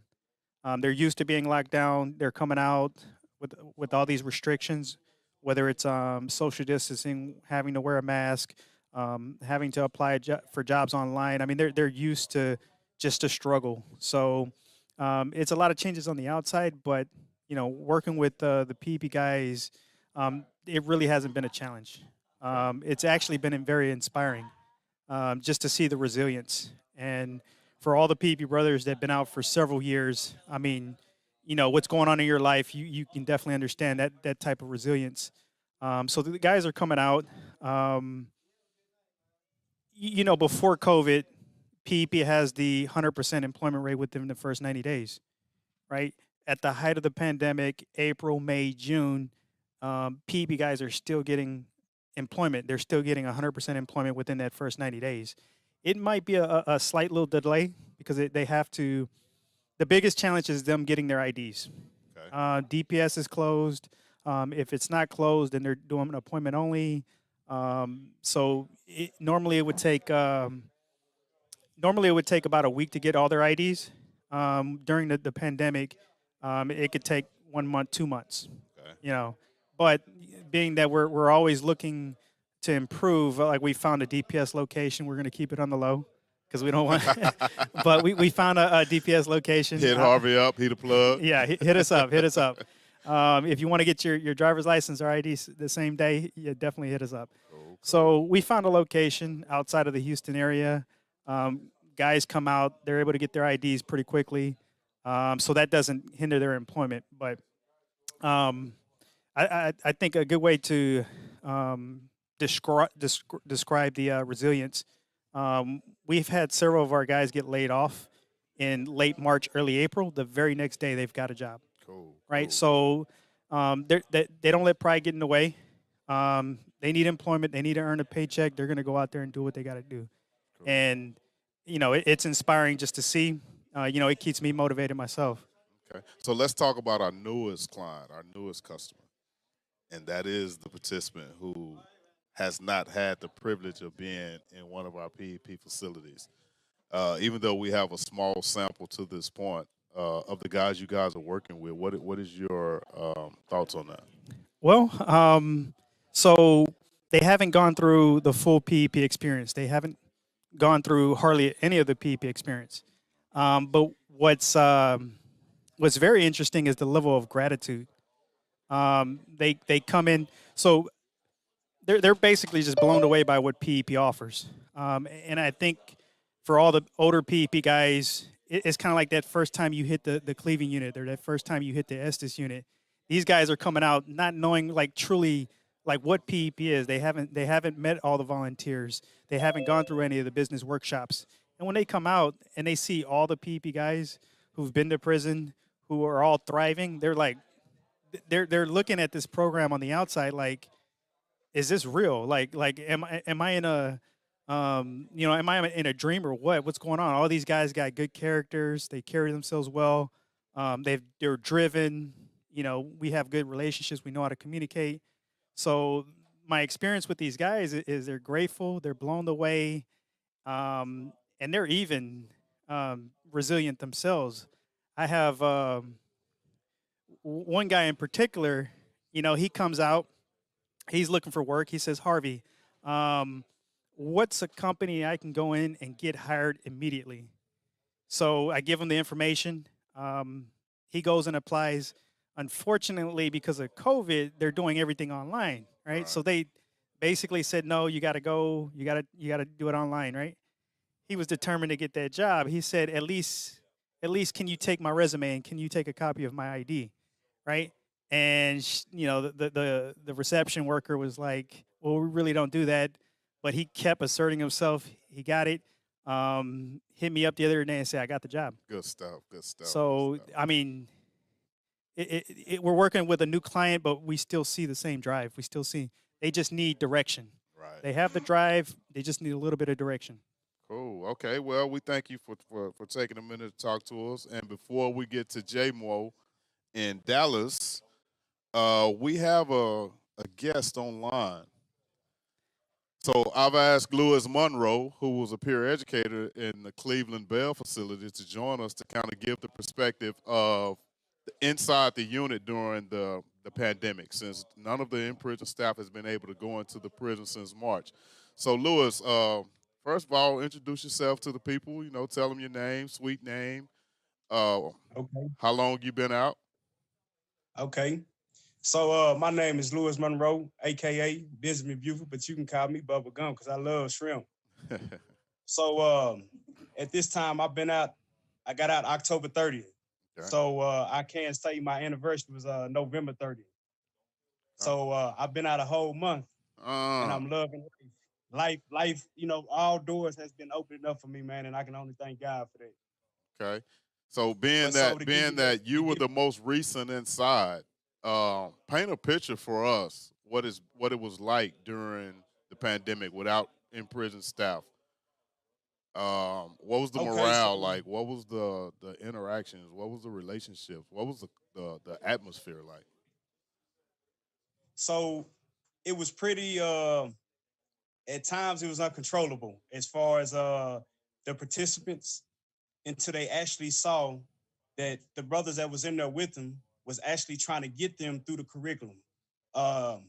We kept trying to talk to the higher up as far as the warden, the captain, the lieutenants to see if we can get the PEP room open because we see that the brothers was getting restless. And we wanted to do something to entertain them to show them that, hey, PEP still exists. All right. So at times it was a little complicated.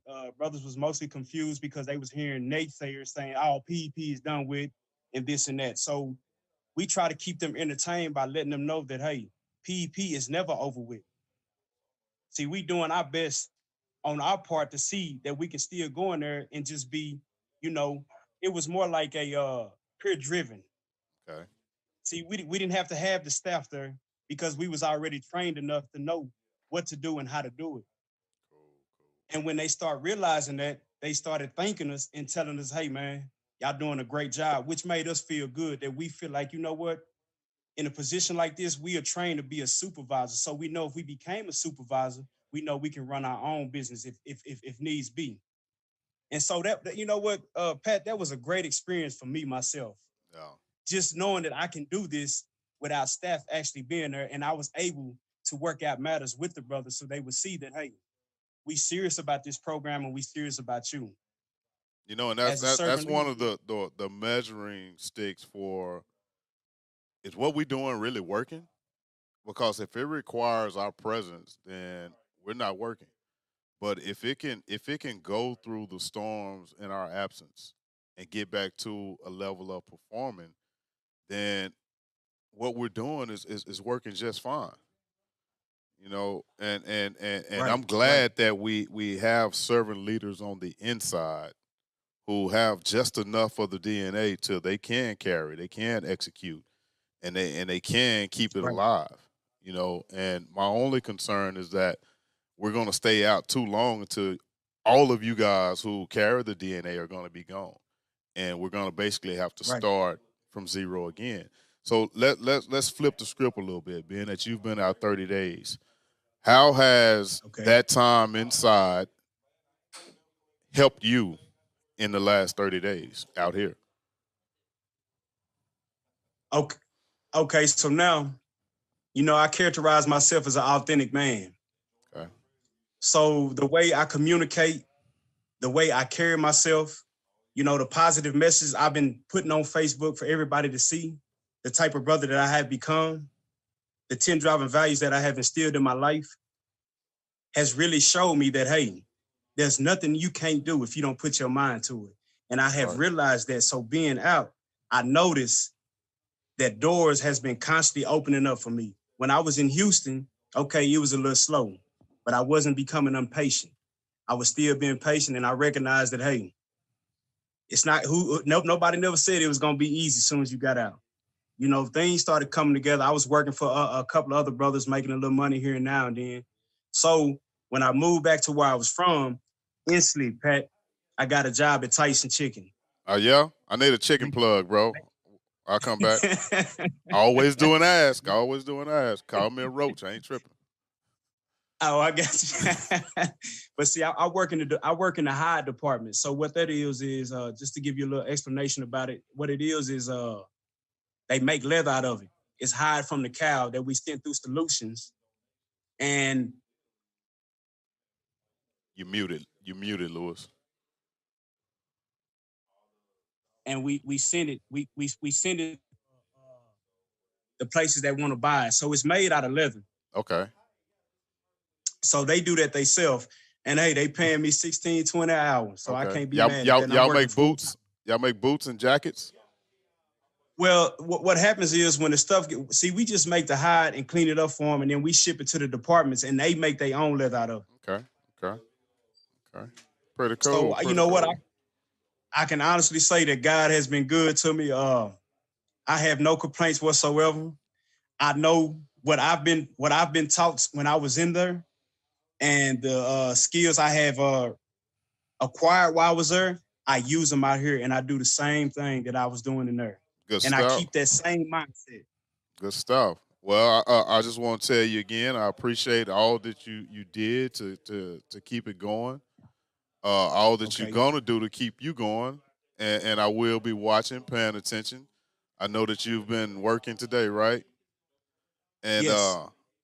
we don't want to take you away from your family any longer. So I appreciate you. Give my regards to the family. Tell the wife hello. Hug the kids. Kiss the dog. No, don't Okay. kiss the dog, bro. But I appreciate you, and thank you for joining us.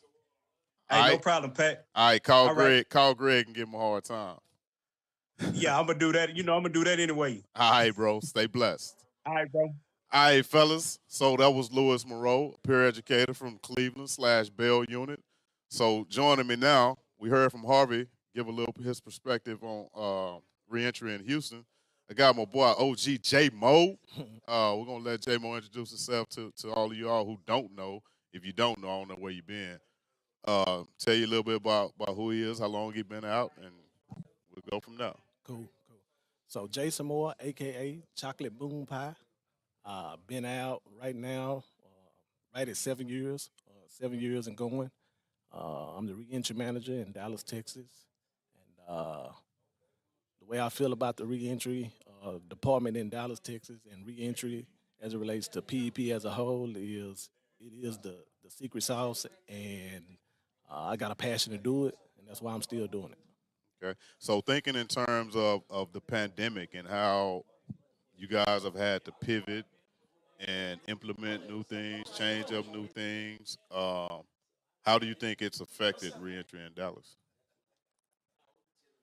It's very similar. Harvey talked about like as far as like the employment, our guys are still getting jobs. The only true obstacle has been documentation. That's been a little slow. We've had to, kind of become creative and innovative and go outside the city limits per se to get some identification, driving license, things of that nature. But other than that, man, it's hey, it's still going like it always have. I mean, we're still meeting certain metrics and getting guys employed really pretty much in the same amount of time that we were getting guys employed pre pandemic. Okay. So in regards to our newest client, our newest group of people that we serve, and those are the guys who've done the correspondence course but haven't necessarily done to the unit. Have any of them hit Dallas yet? They just started last week. That started last. So your interaction with them has been limited up to this point. Huh? It has been limited, but thus far we have been impressed. It seems that those guys possess a hunger that is needed to make it out here in reentry. And one of the guys came not knowing of a lot of things that we offer for the guys upon being released, such as care package, initial transportation to parole, and food stamp office, things of that nature. So he was already motivated, and then whenever he was able to experience those things, it just really just pushed him up a whole nother level. And it seems to be a legitimate hunger to learn more and to be engaged more. So we can work with that. That's cool, cool. And being that, in prison and reentry is so close knitted, especially with everybody in Dallas having that work in prison, having worked reentry before. Yeah. So it's kind of like everybody work hand in hand. And then we have a hybrid worker Yeah. who during the pandemic has since his role has changed, and that's David, who is in prison, reentry, connecting guys who released early from the Leadership Academy correspondence course. It's like we so intertwined. We need to just take departments off and just keep working. Yeah. And not to mention personal relationships. Okay. So, J-Mo, I thank you for taking the time away from your calls. Fellas, y'all know J-Mo. If he ain't called y'all, feel free to call him. And But not tonight. yeah, not tonight. But I appreciate you guys, joining me for a little bit. So, fellas, before we wrap our first annual telethon, let's kind of recap. One, the purpose for this, the reason behind it. It's been a day of fun. It's been a day of reconnecting, a day of checking on one another, making sure we all good, right? So one other thing we got to remember is what PEP looks like. And if you've received a call, one of the things you heard about is our Leadership Academy correspondence course. And in our Leadership Academy correspondence course, we are serving guys where they are, preparing them to get them to a PEP facility. And should they not make it to a PEP facility, we're still serving them here on the outside, because one of the things that they are obtaining is the DNA of PEP. In Leadership Academy correspondence, we're able to get the message and the curriculum to them without the necessity of having a peer facilitator. And in doing so, we're using stories, our stories, to teach them and to show them that you're still faced with choices, you're still faced with decisions, but you're responsible for the outcome. Another thing you should have heard about is our new method for delivering the business plan competition. And that's using a team concept. And a team concept because just let's just be honest. Think about you in your journey in PEP. How many of you guys after Leadership Academy and really discovering the desire to change really actually wanted to do a business plan and only did a business plan because it was part of the curriculum of PEP? Now just imagine you didn't want to do a business plan, but you're a great salesman or you're extremely good at numbers or market research, data entry.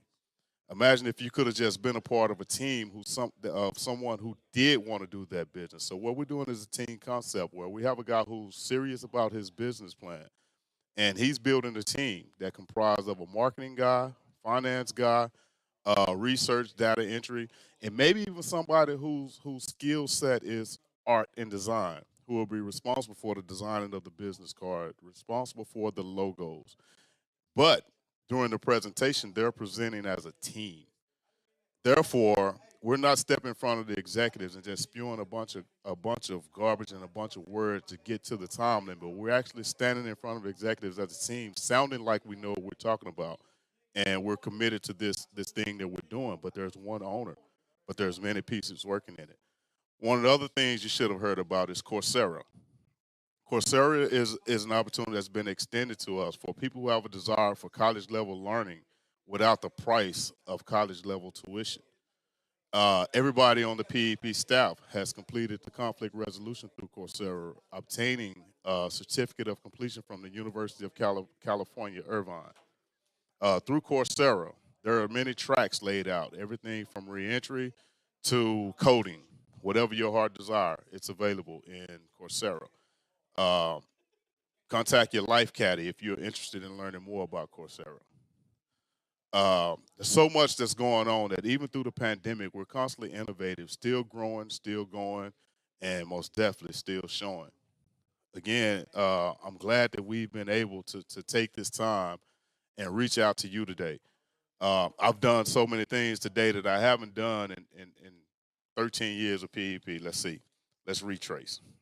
So I started today doing a wormy dog, dirty dog race with Gami. I still feel like I won because I gave him a jump, and he put me in the wall like it was NASCAR. Let's see. We did Fondas. Don't laugh, bro. Let's see. We did. I took a pot to the face, and I got doused in 2 gallons of water. If you missed any of this, fellas, you can go back to YouTube, to this YouTube channel, and review all of the videos of the day, starting at noon all the way up until 7 o'clock. Again, if you haven't received a phone call from us, do not hesitate to call us and let us know if your number changed, because maybe we reached out to you and had a bad number for you. If you received an email from me yesterday, respond to that email. And even if you don't get a call today, I will personally give you a call tomorrow.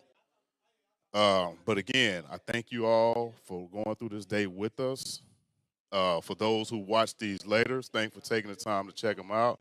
But remember, bro, it's more than me. It's about us. It's more than you. It's about us. One man can go so far alone, but as a team, the destination can be endless. And I encourage you guys, when you think about the phrase that's always said in prison, who are we? And you talk about PEP, be about PEP. Because in this room, of all the men in here, one of the things we understand the concept that teamwork makes the dream work, but more important than anything is being able to depend on every man here to do what he says he's going to do. And if you haven't learned anything else, you should have learned that you can depend on us to do what we say we will do. But we also require that you do your part. And most important part that you can do is be present. So before I leave here, bro, we can take comments over here on, if you're on YouTube, put up your comments. I'll respond to them. Let's see what we got over here right now. We got BK. What's up, bro, man? BK. So I love BK, but BK kind of threw Gami and I under the bus today because he did a pledge that had us doing a dirty dog race, but we love him. Aaron Patiana, what's up, man? Let's see what else we got. Mazapata. What's going on, fellas? So now everybody's gone quiet. Brandon Green ran off. When I see Brandon Green, let him know that it's on site. Najee Roberts, what's going on, bro? Jerry Green still hanging in there with us. Marcus Jackson, what? What's up, Zapata? I see you, bro. But again, fellas, if you're not able to see these live, if you are live and you haven't got a phone call, reach out to your life caddy. Reach out to your PEP brother that works on PEP staff that you know his phone number. Reach out to him. But again, if you don't know anybody's number, reach out to me tomorrow. Nigel Roberts, Pete Ramos, what's going on, bro? Hit me up at my email, pmcgee@pep.org. Shoot me your phone number, and I'll give you a call. So let me show y'all something else for the guys who haven't seen these days. So this is something else that we're doing, man. And this is the Sweet Name Birth Certificate. So if you have a sweet name, what this birth certificate does is it makes it officially yours. So for $30, you can obtain a PEP sweet name birth certificate, which has your sweet name, your name, the day that you received the name, the unit of birth. And what this is similar to having your jersey hung in the Raptors. So if your sweet name is ever reissued to anybody else, you will be notified. And you will have the right of first refusal of can this person use it. Now, kind of like with the Dallas Cowboys, I hate using them as an example because we execute and we work in a spirit of excellence. But C.D. Lamb, for instance, in order to wear the number 88, they had to get approval from Michael Irvin and Drew Pearson. I kind of like Michael Irvin, the old Michael Irvin that was doing crazy stuff. But don't look at me like that. So if you fellas are interested in obtaining a PEP birth certificate for your sweet name, look at Nigel Roberts. You're still making bad choices, decisions, talking about Dallas Cowboys. Reach out to your life caddy. Reach out to me, and we'll get you one of these, get it in the mail to you. Again, my name is Pat McGee, a.k.a. Patty Cake, a.k.a. Pat Me Down, a.k.a. Precious. Oh, it's been a pleasure hanging out with you guys today. It's been a pleasure putting myself in a position to where you can laugh at me because I don't take myself so serious that I can't have fun and be laughed at. Appreciate you, love you, and look forward to continue doing this thing called life.